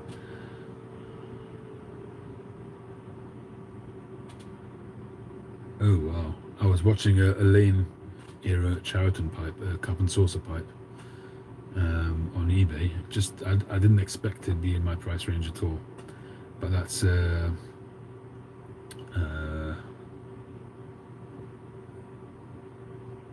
Great Estate Pipes. Is that Chance Whittemore? Is that his name? Whitmore, Chance Whitmore. Anyway, so when I looked at it, it was about 70, 80 quid. That cup and saucer Chariton. Anyway, the price now is $910. Somewhat out of my league. That is a gorgeous one. That's got to come out of somebody's collection who's passed away. I'm sure of that. I do find it a little bit sad because, you know, you see some of these amazing pipe collections, and you see some, you know, when you read some of the magazines like the Pipe Collector in the States and these kind of places, and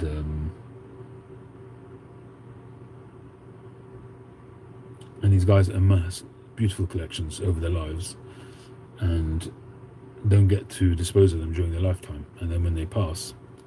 So if the wives know about it and know the value, then hopefully it goes to some reseller, and at least they get some money out of it.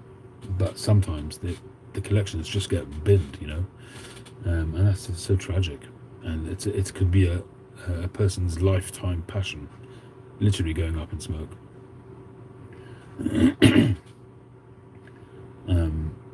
But I also think that a lot of times widows will give it over to somebody to sell it, and they'll get nothing on the dollar. You know, they get literally pennies compared to the real value of the pipes, because they don't really know much better, which I think is sad. I guess, you know, the people who have their own collections, they enjoy the collections during their lifetime, so kind of they've had the value out of it. There is that. It's yeah. Some people have amazing collections, just unbelievable collections. You know, stuff that they've worked their whole lives to put together.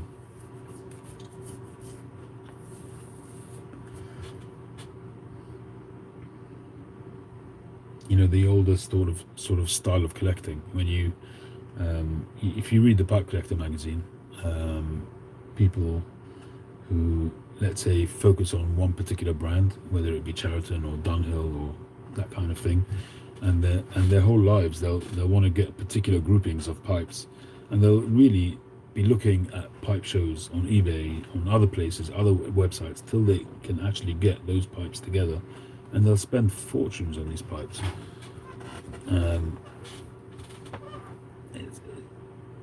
The amount of money people are prepared to spend on pipes is just unbelievable.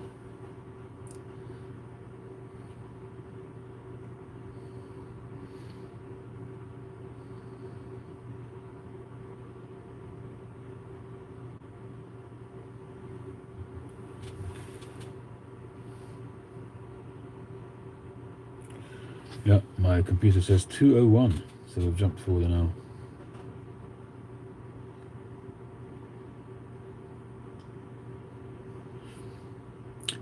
I don't know, Andrew. You know, there's a lot of people out there who their pipe collecting hobby is such a personal thing, where their family don't even know about it. You know, even if they know they smoke a pipe, but they have no concept of what it means. Even if they see the pipes every day, you know, and they'll see all these gorgeous pipes, but they won't have a concept of what it actually means, of what's gone into it.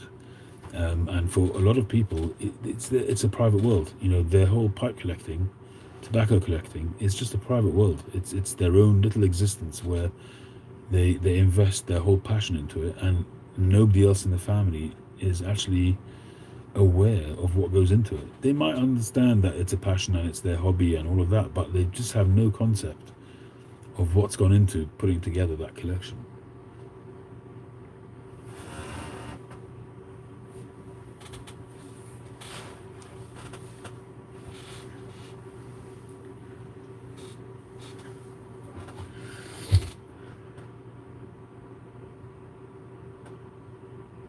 Well, I hope that my kids, when the time comes, hopefully may it not be for a long time, but when the time comes, my kids know that, but at least they know that pipes have a value. How much, I don't know. I did think at one stage to start putting, you know, having a price list, but it's all a bit macabre to do that, I think. But in a way, it's sensible to do it as well. I did put together a tobacco list once upon a time, a couple of years ago, but I haven't updated it in a long time. Chillax, absolutely.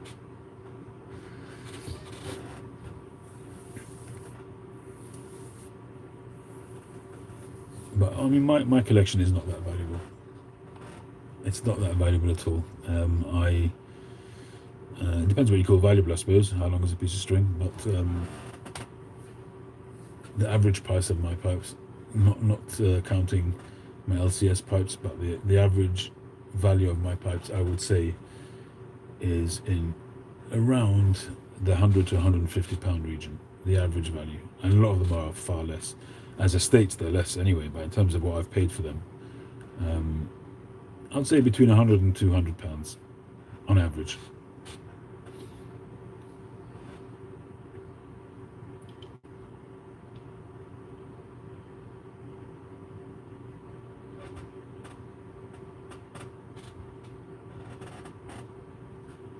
Exactly, Jeremy. Yeah, don't sell my pipes for what I told you I paid for them.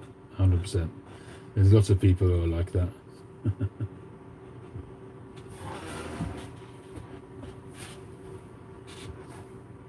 All right, so my watch says 2 o'clock. We've jumped forward an hour.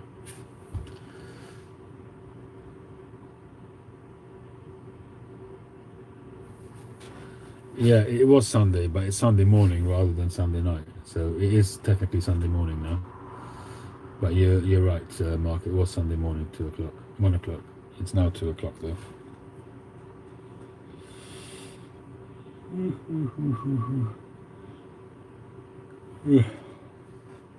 All right, people. Anybody else want to bring up any other topic before we go?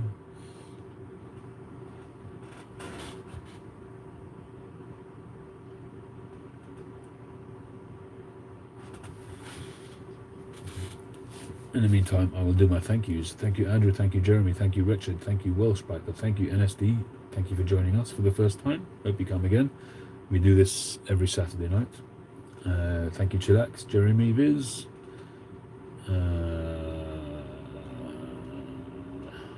Lee Wilson. Dave Reiter. Boris. Patrick. Dances with Aardvarks. Cole, Big Country Royal, rocking steady, he's gone. Chad Yardism, The Yardie, Lurker Troy, Yenne's dad, and everybody else. Thank you for joining. Have a great night. I will be well, I won't be continuing with that pipe tonight, but yeah, no, I won't be, so there we go. Thanks everybody, have a great night. Catch you on the next one.